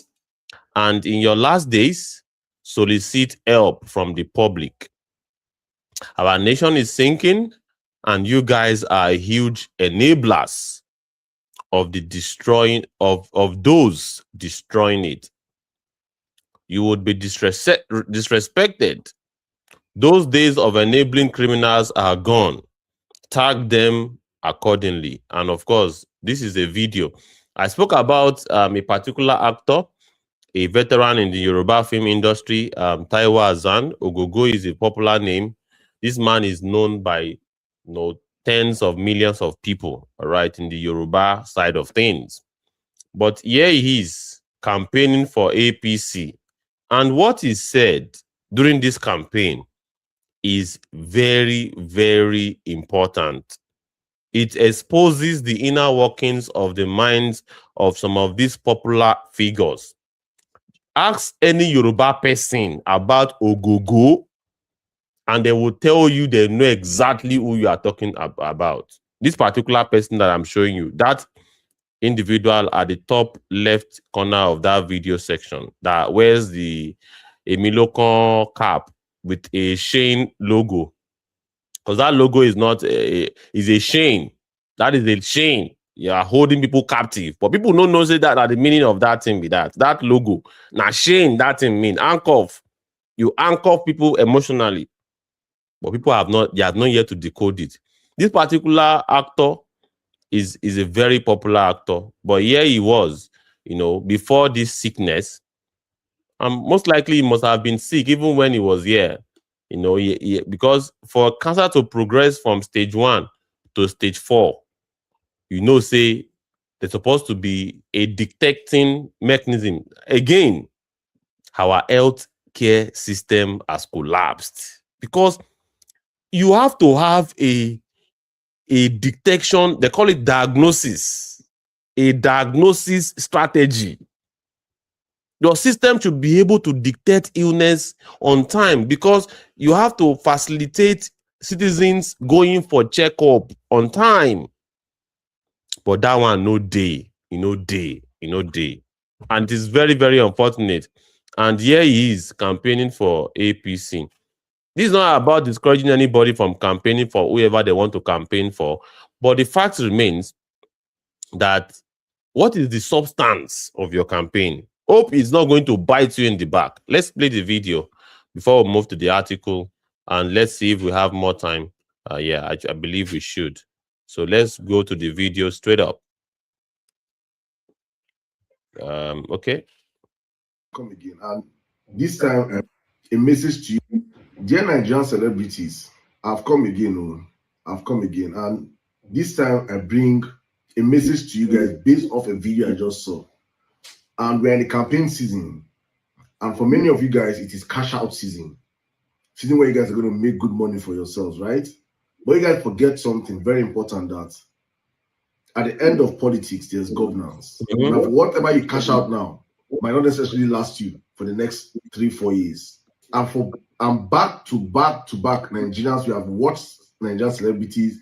You guys have not been politicians, become foot soldiers for them, sell them, campaign for them. Then in your last days on earth, probably you guys have been inflicted one element or the other. You guys are remember Nigerians.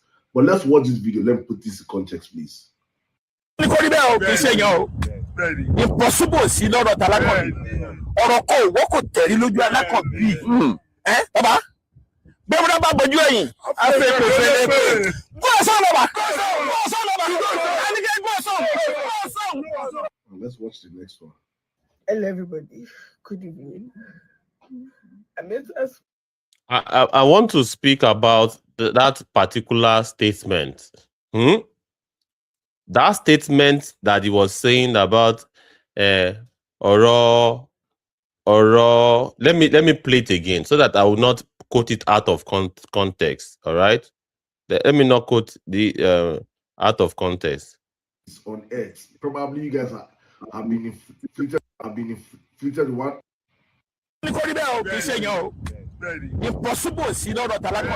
You see, he said impossible. There is no impossibility with Akombi, referring to President Tinubu,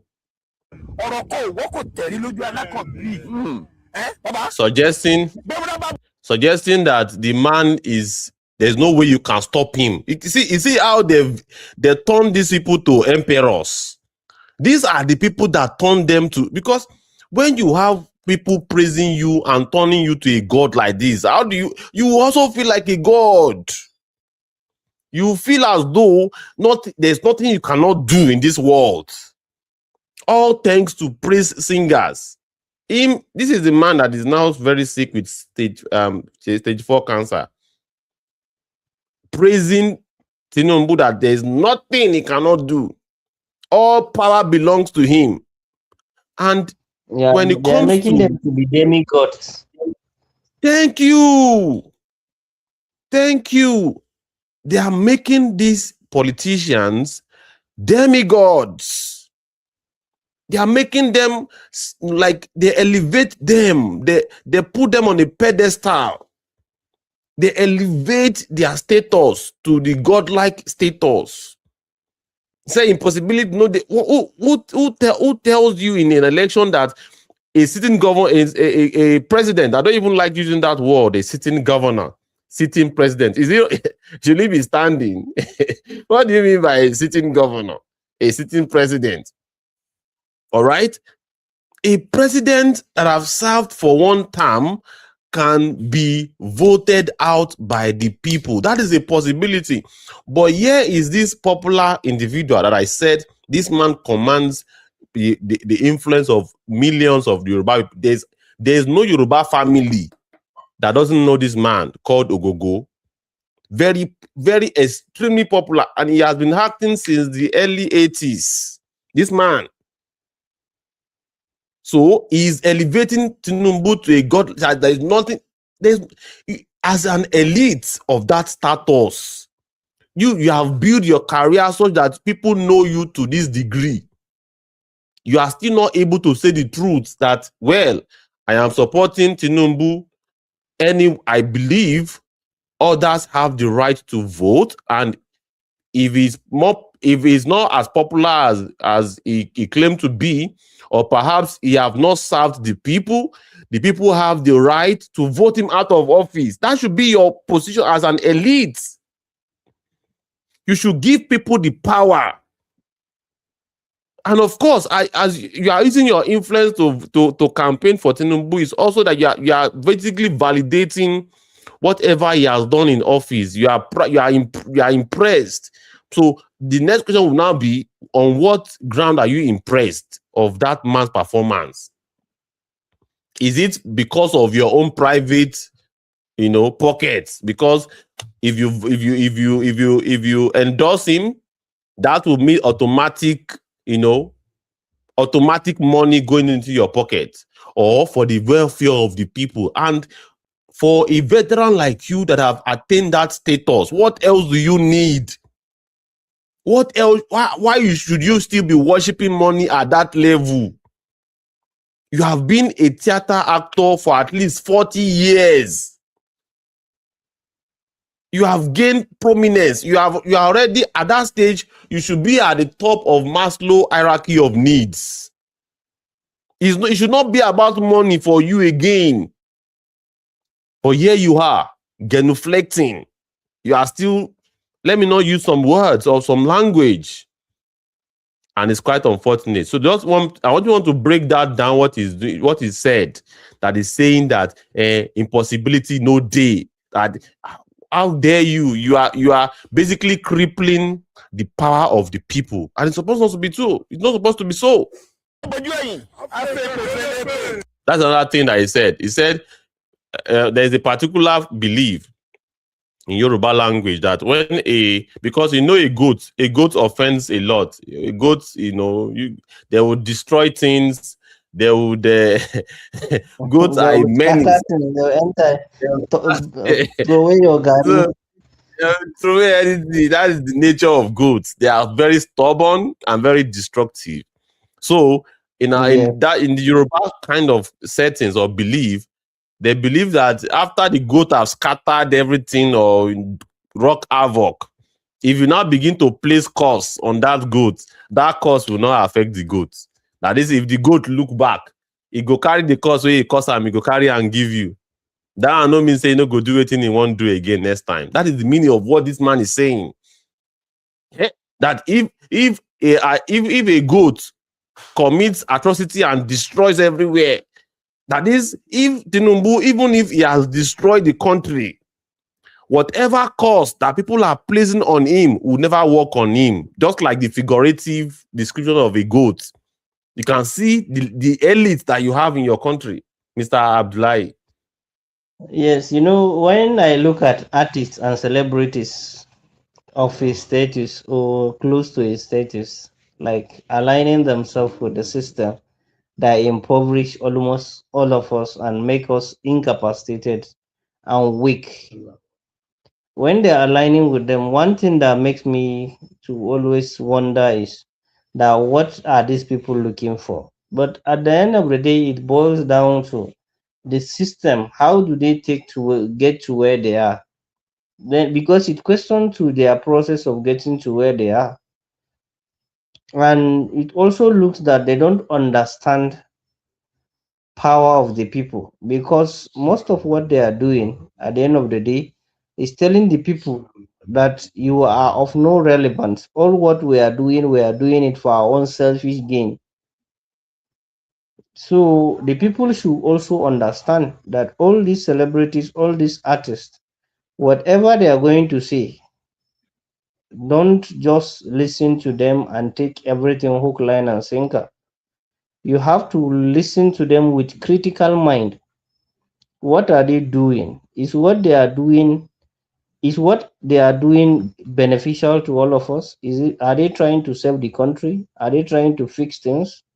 If not, then it means they are doing it for their own interest. And he should also remember what he is saying and what he is doing is the people that took him to where he is. He didn't do it himself. The people that are watching him, the people that spend their money to go to where he is, are the people that make him to be where he is.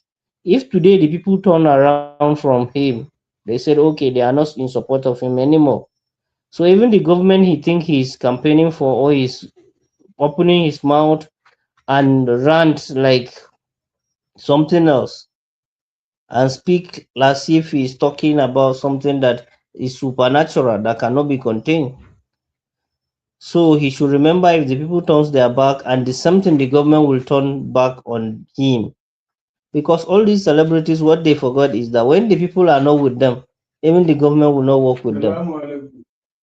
So they have to understand that all they have, and history will always have a way of falling back on them. What you do today is something that you see is happening to some people.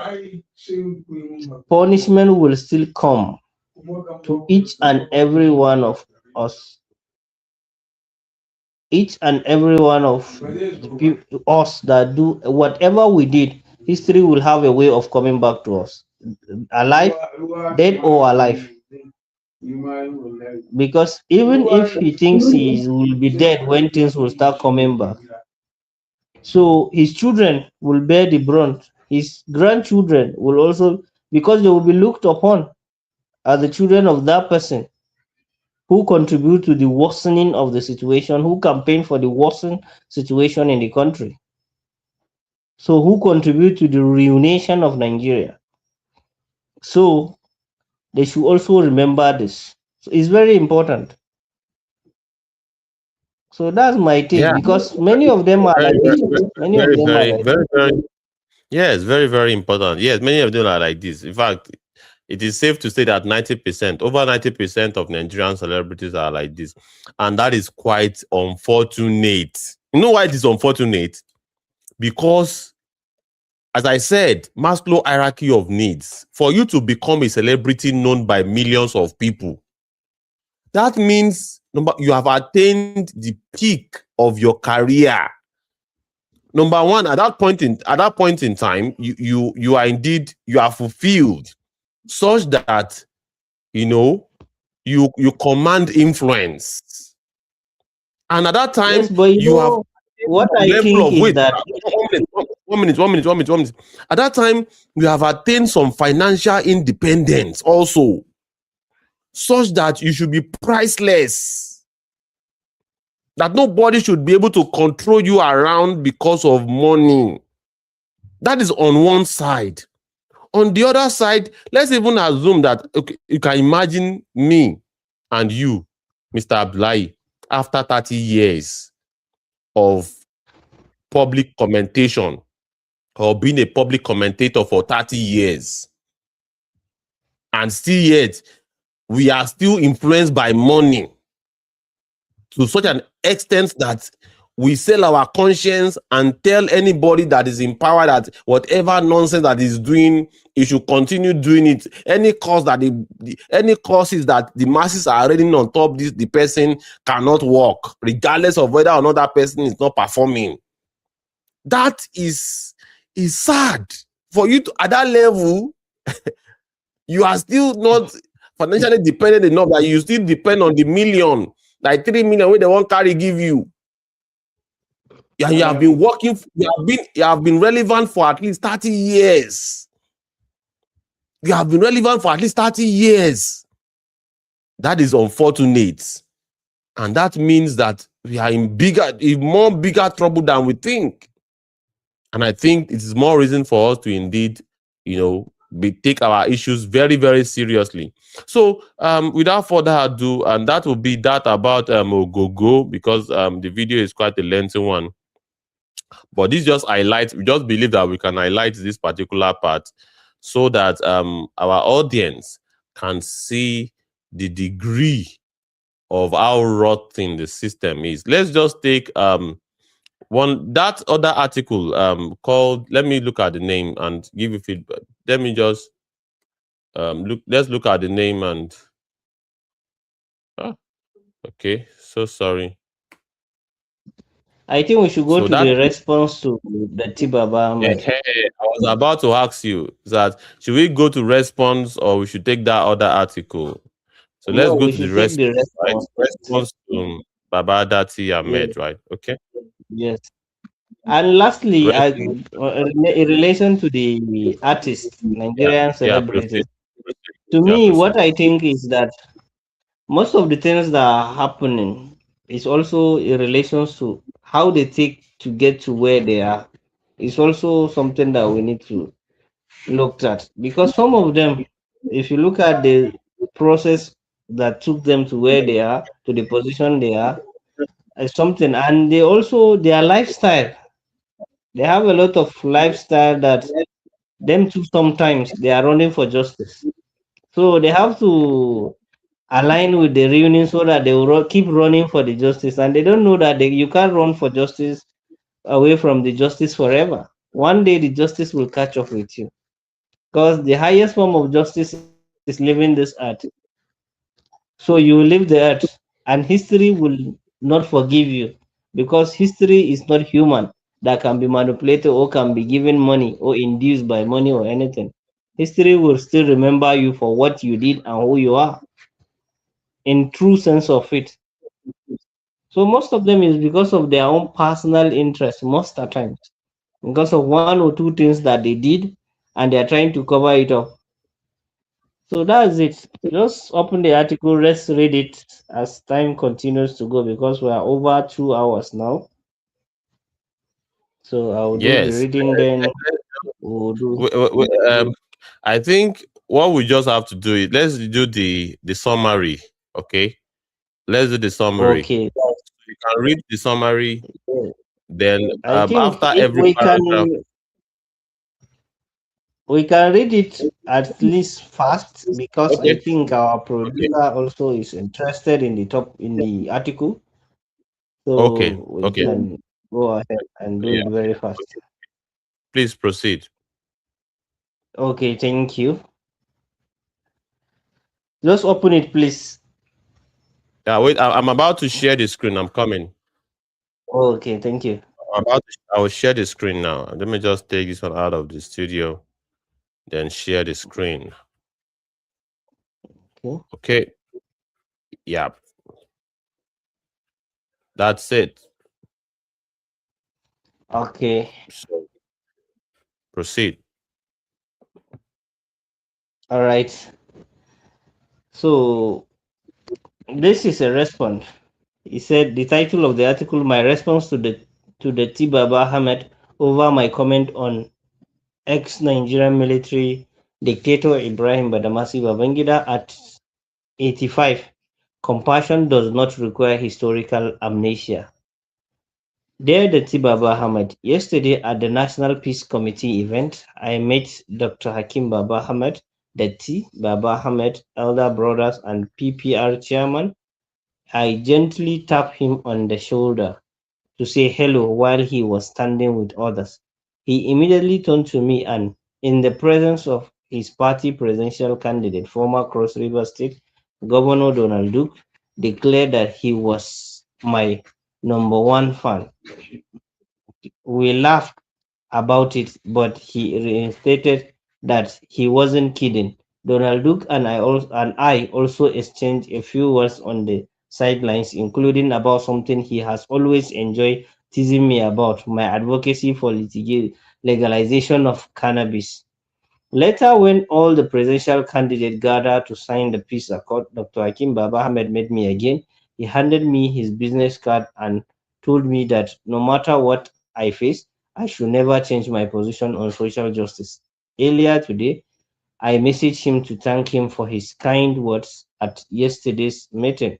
He replied again, reassuring me of his admiration, and he asked whether I had read what his younger brother, the T. Baba Ahmad, had written in Daily Trust in sorry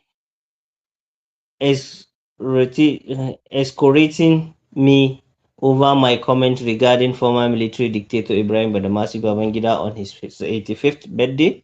I hadn't seen the piece. When I told Dr. Hakim Baba Ahmed that I couldn't find it online, he explained that it appears in the print edition of Daily Trust. I had now read the T response and I can only pity him. Instead of confronting the historical record of Ibrahim Badamasi Babangida dictatorship, the two chose to deliver a sermon about compassion while attacking me personally and attempting to whitewash a legacy that Nigerians have every right to interrogate. I have also been made to understand that the tea belongs to that class of Nigerians whose fortune and opportunities were substantially shaped by the benevolence of the IBB era establishment. I learned today he was an ex-military man and probably one of the military officers who know as the Babangida's voice. Perhaps that explains some of the reverence. My own encounter with the tea was only once few for now, before now. Ironically, I also at a National Peace Committee event during the 2023 election cycle. I was seated in an area to differ an area deter the National Peace Committee attempt to separate those of us it did not consider frontline candidate from its preferred candidate. The T confront me, claiming I had not right to sit next to Peter Obi, his presidential candidate, because he was supposedly keeping the seat for him. I reminded the T that he, as a vice presidential candidate, has no superior claim to a seat designated for presidential candidate. Then APC candidate Bola Ahmed Tinubu arrived and sat next to me. What happened next was revealing. The same Dati Baba Ahmed, whose ticket was campaigning fiercely against Tinubu and the APC, suddenly became extraordinarily differential. Uncle, sir, daddy, all in practically the same breath. He practically knelt down for Tinubu in my presence. I was stunned after all the furious rhetoric surrounding the election, particularly from the obedient movement against Tinubu and the APC. Here was one of its principal candidates displaying an astonishingly servile attitude toward the very political adversaries his supporters were being mobilized to defeat. When Mr. Peter Obi eventually arrived, the tea was moved to the back while I retained my seat, which was where I belong under the alphabetical seat arrangement. Interestingly, the same alphabetical principle I found for was finally respected at yesterday's event, but the spectacle did not end with the tea. When the event concluded, I watched Peter Obi himself displaying difference, similar difference towards Tinubu. I walked away, looked back at what was happening, and something became clear to me that is beneath the public political warfare, Nigerians established politicians are often far more comfortable with one another than their followers are encouraged to believe. Their supporters fight bitterly online and sometimes in the streets. They insult, threaten, and destroy relationships depending political figures who behind the curtains address one another as uncle, daddy, sir, brother, and friend. That experience stay with me and it provides useful context for the latest lecture about how Nigerians should treat members of the old political and military establishment. The records are there. Now let us deal with this his argument about General Ibrahim Badamasi Babangida, history, compassion, and accountability. I have read that this lengthy response to my comment about former military ruler Ibrahim Badamasi Babangida that he devoted considerable space to insult me, suggesting drugs, alcohol, prison, and even an ICU, while simultaneously delivering a sermon about compassion, morality, and human decency. The contradiction is difficult to miss. First, I did not attack Ibrahim Badamasi Babangida because he is 85 years old. My criticism was about his record in power and what his decision did to Nigeria. Age does not erase history. In fact, the world is replete with people facing punishment in old age for atrocities committed in their prime. Ill health does not confer political sainthood, and compassion for an elderly person does not require Nigeria to pretend that decision made while that person wielded enormous power had no consequence. I wish no illness upon Ibrahim Badamasi Babangida, but I will not participate in rewriting history record simply because he has grown old. The T asks where Showore will be at 85. I do not even know if I will make it to 85. Nigerians' wicked leaders, including Ibrahim Babangida, have dealt heavy blows on my body and soul. However, whenever at my 85, Nigeria will have every right to examine what I did with whatever power or influence I possessed. If I betray the democratic will of Nigerians, they should say so. If I impoverish people through disastrous policies, they should say so. If I violate their rights, they should say so. If I leave behind institutions weaker than I found them, history should record it. If I kill journalists, if I killed journalist Delegiwa with a parcel bomb, I should be judged for it. If I am credibly implicated in crashing a plane full of junior army officers because I fear they might become ambitious and overthrow me, the public should interrogate and judge that record. That is accountability.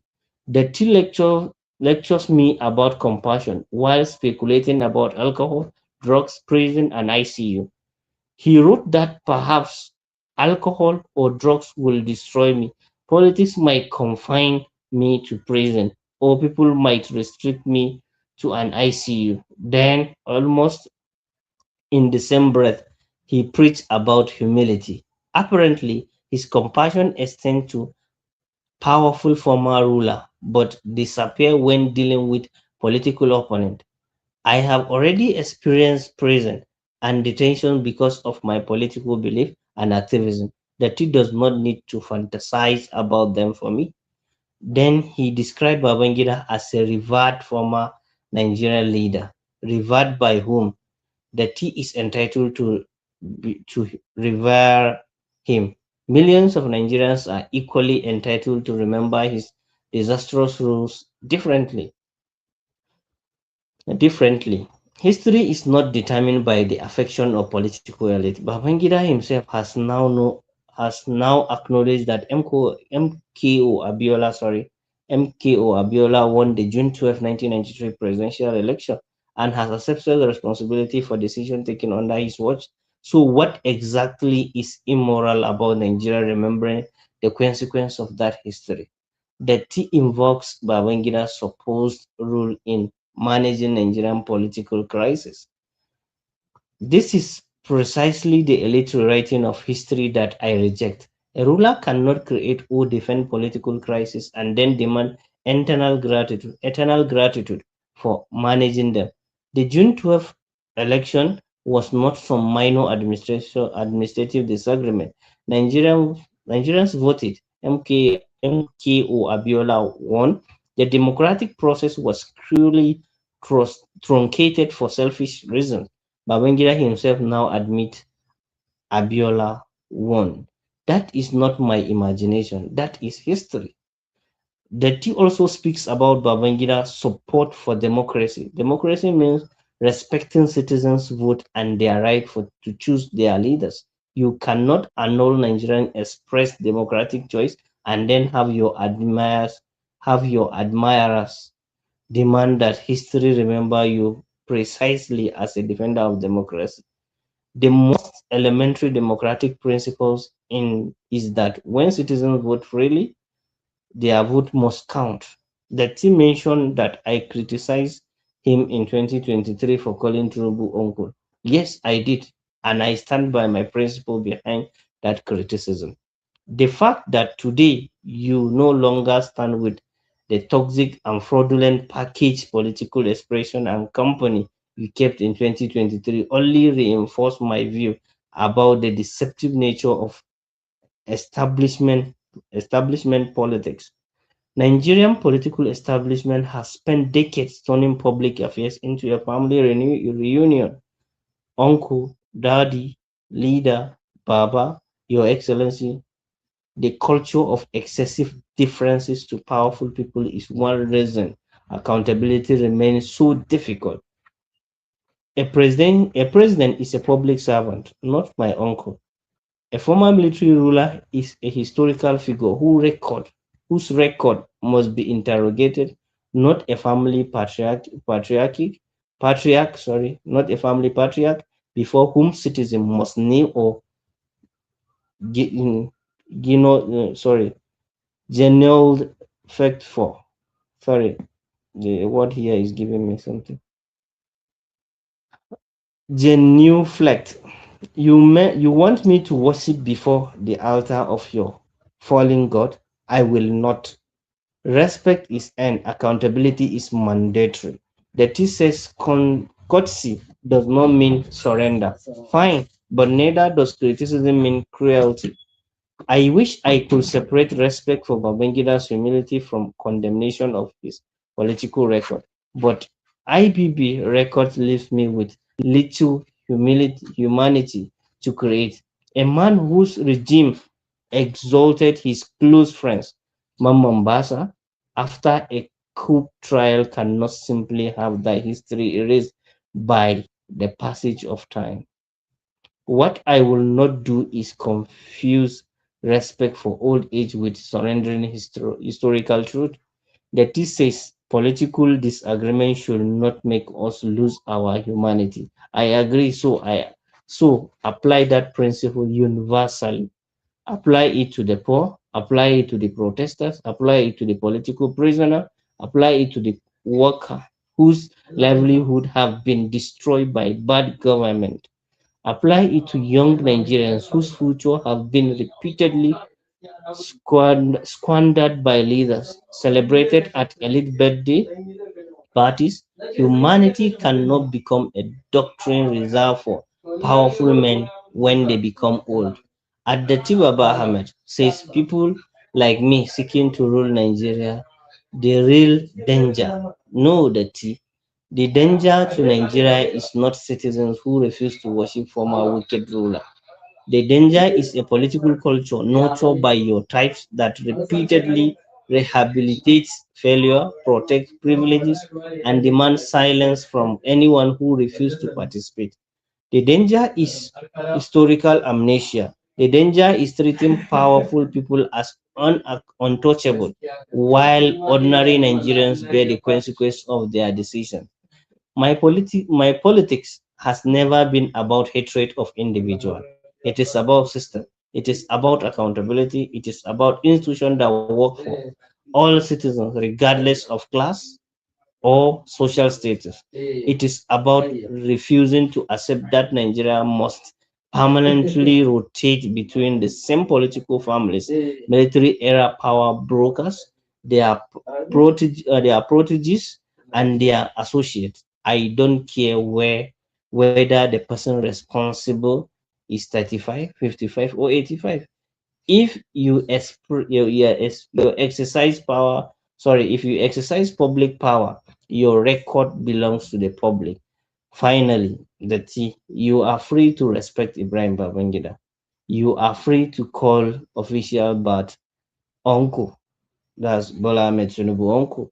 You are free to admire whichever member of Nigerian ruling establishment you choose, but don't demand that the rest of us surrender our memory in order to demonstrate compassion. We remember June 12th. We remember the Ligiwa. We remember military officers executed over alleged coup plot. We remember political detainees sent to rot in prison. We remember the killing.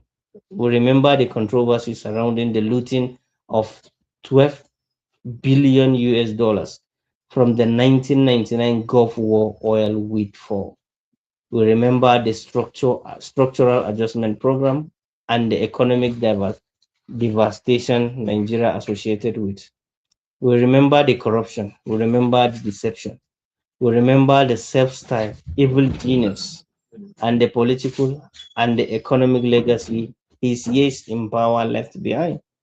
We remember the endless transition program. We remember what military dictatorship did to Nigeria. And we will continue to interrogate the record of those who exercise enormous power over our country. Growing old is a privilege. It is not immunity from history. Nigeria must stop worshipping its rulers and start holding them holding them accountable. That is not hatred. That is how a serious country learns from its past and build a different future.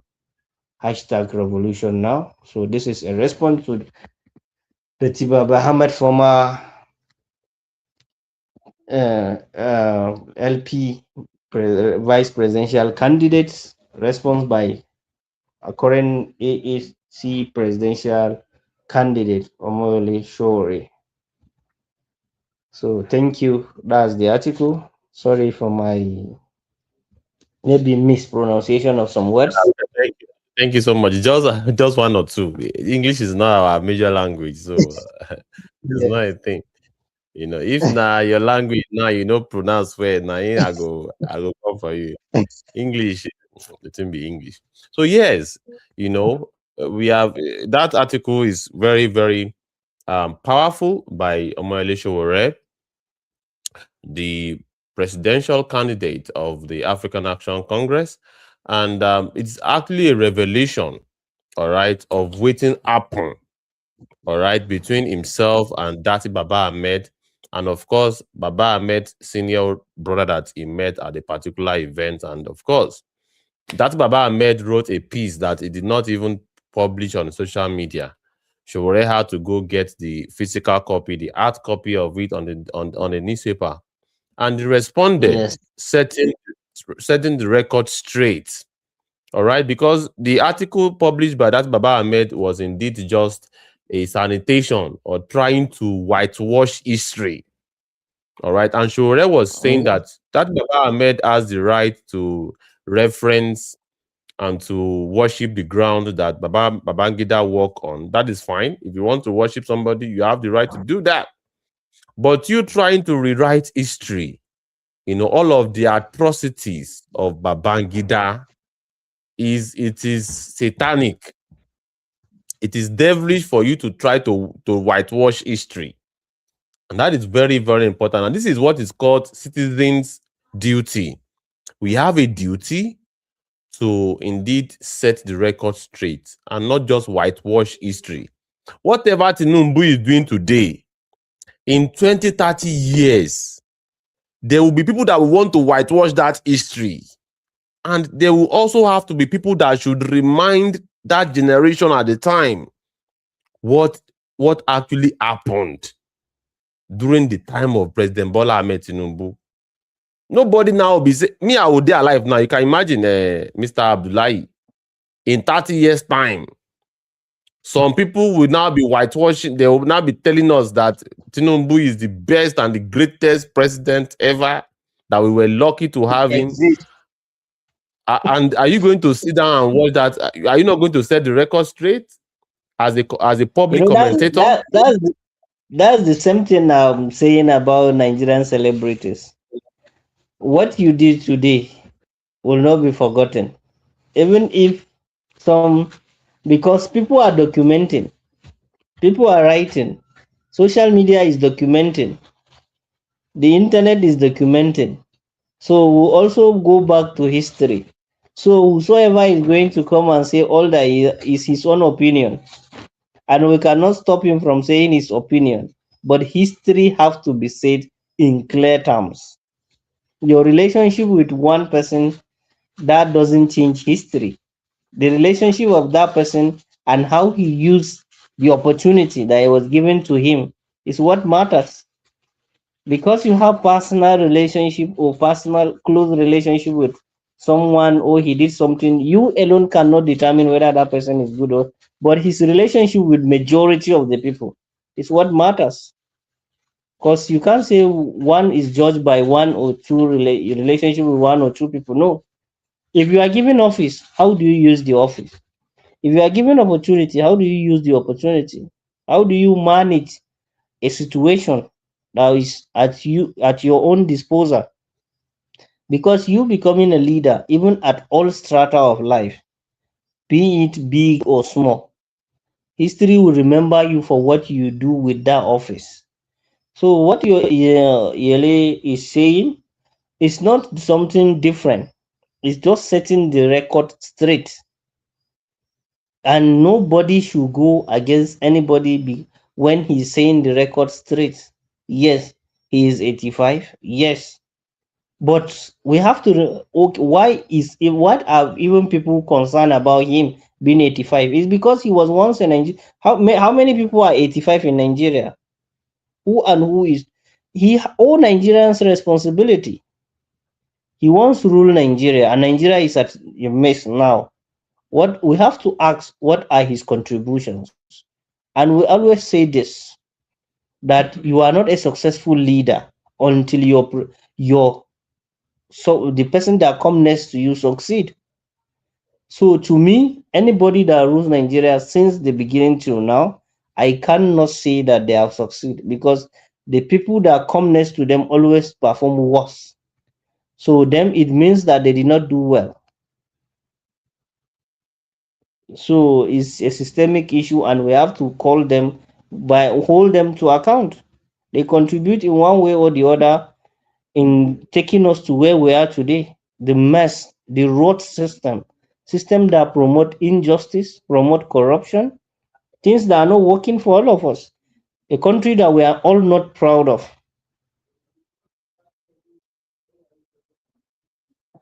Yes, that is it. Systems. When you fail to build systems, all right, and you dwell on performance or your own individual performance, and not just that, you now ignore your atrocity. You can imagine $12 billion in 1991, 1992, 1993. 12 billion US dollars. Even today, that is a lot of money. Even today, over 30 years later, $12 billion is a lot of money. Yet, if you no look back accountability. learn in history, in an entire economic of some nation around the world as Yes, of that time. nations, not even nation. That is the budget of some nations. No, it's not just budget. The entire economy is calculated at, some of them are at 7 billion US dollars. But now someone is a 12 billion US dollar disappeared. And the same thing happened during the Obasanjo era. $16 billion disappear. Now, you're now understanding that even under President Bola Ahmed Tinubu, NNPC cannot account for over 210 trillion naira. Now, if you compare this, then what's the present Nigerian economy? How many billion dollars are we? Then you tell us most of the money has been taken away by some few individuals. Yes, that is the logical thing to conclude. And if it's not logical, then let them give us the account of how the funds were you and for what. Because if you have to tell the thing you spend them on, where are the projects? Where are the infrastructure that you spent it on? On what? And if you look, you ask the question now, and if you ask the question, even the transition from the military to the civilian government in 1999, what was handed over? Does it mean that Yes, Nigeria has empty treasury when it was and handed the fact back? What we have to ask questions, but the people too are not many, asking too questions. many, We will just be questions from giving cock and bull here. stories, and we'll take it hook, We just line, and move sinker. on. We just move on as if nothing. Somebody annulled a democratic election. You carry the all of the sweat and resources and the campaigning efforts, selling yourself. You carry all of that in put for inside dustbin. You cancel them. Millions of votes. Millions of votes. You disrespected and you defecated on the collective will of the people. And here is Dati Baba Ahmed, trying to whitewash and to pack, saying, trying to do PR for this kind of person. It is a shame. And it tells you the kind of elites that you have. This is a former vice presidential candidate of Mr. Peter Obi, who is currently now a presidential candidate. And of course, Mr. Peter Obi himself also did the same thing. He has all of these sweet words. He's calling him our father. Like, seriously? With this kind of history? Thank God for Even people his like Shimure. relationship, even the relationship that he had with the current president, is also It is crazy. something And of course, question. you see, another disaster, another tragedy is this, that it is a Shimure that is calling this out and not professors of history. Does that not blow your mind that it was Showore that is now setting the record straight, and we have professors of history in Nigeria across many universities? Does that not speak volumes about the quality of intellectuals you have in this country? That Baba Ahmed can write that kind of piece on a daily newspaper circulated across Nigeria. And it is while he wrote on the newspaper, I think. Ah. I think the reason why he wrote on the daily newspaper, the printed copy, is because many Nigerians will not have access to it. That's why he should have brought it to the social media where he will receive the actual. The social media is now like the court of public justice. But newspaper is also a very large media. People still buy newspaper in their millions. People still buy it, yes, but he will. But he is doing it why? The demographic of those that buy newspaper are the elderly ones that do not like social media. That's why. That's where I'm trying to go. That's where I'm trying to go. He is trying to keep it within the people that are within their own cronies, that will not still come and write a rebuttal, and he will still please the master he is trying to protect. So he is strategic. He is strategic in what he is doing. That is very, very crazy, man. That is crazy. And of course, even Mr. Peter Obi's own, even if you are going to make a case for Dati Baba Ahmed, Mr. Peter Obi's own uncle that he put on social media, and nobody is challenging it. But it's fine. We have done well. We have spent 2 hours, 34 minutes in the studio. And yes, we still have many articles in stock for us to, and I believe today's show has been powerful and has been insightful. And well, once again, we still anticipate your feedback. All right, we anticipate feedback from all social media platforms, because again, we are building our platform such that at some point, we no go even fit take comments and speakers on our platform, but we have to get started. Days of humble beginnings. All right, days where you have nobody viewing what you are doing. And we believe that commitment would take us to this level whereby at some point, the movement radio, whether we are here or we are not here, whether Mr. Ibukun is here, whether Mr. Abdullahi Salisu is here or not, at some point the movement radio will attain the level where it will be very interactive, to be very stimulating, and people will not be shy to pick up the mic. People will not be shy to drop their comments. So thank you so much to the 10 people watching us across board. We appreciate your contribution. And this is me signing out. And of course, telling you that look forward to our next show on Saturday by 5 p.m. Same station, same time. And we'll be poised to bring you some other very juicy topical matters of national interest. Passing the mic to you, our correspondent in Abuja, for your closing remark.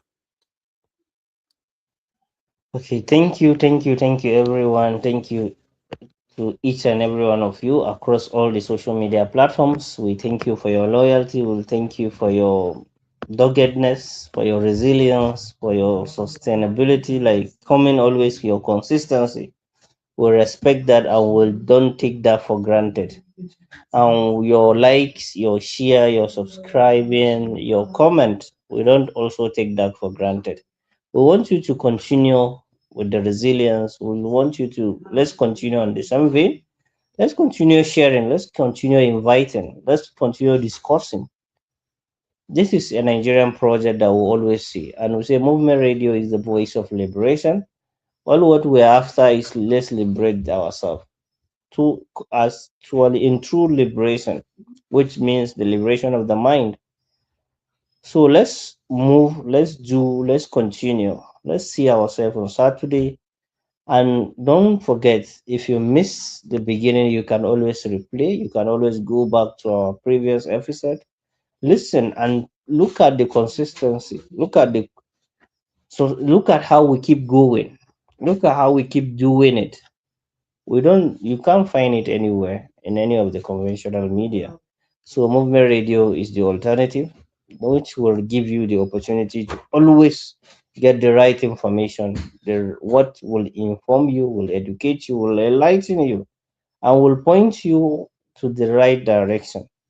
So tell one, tell two, tell three, tell four. Let's keep spreading the message.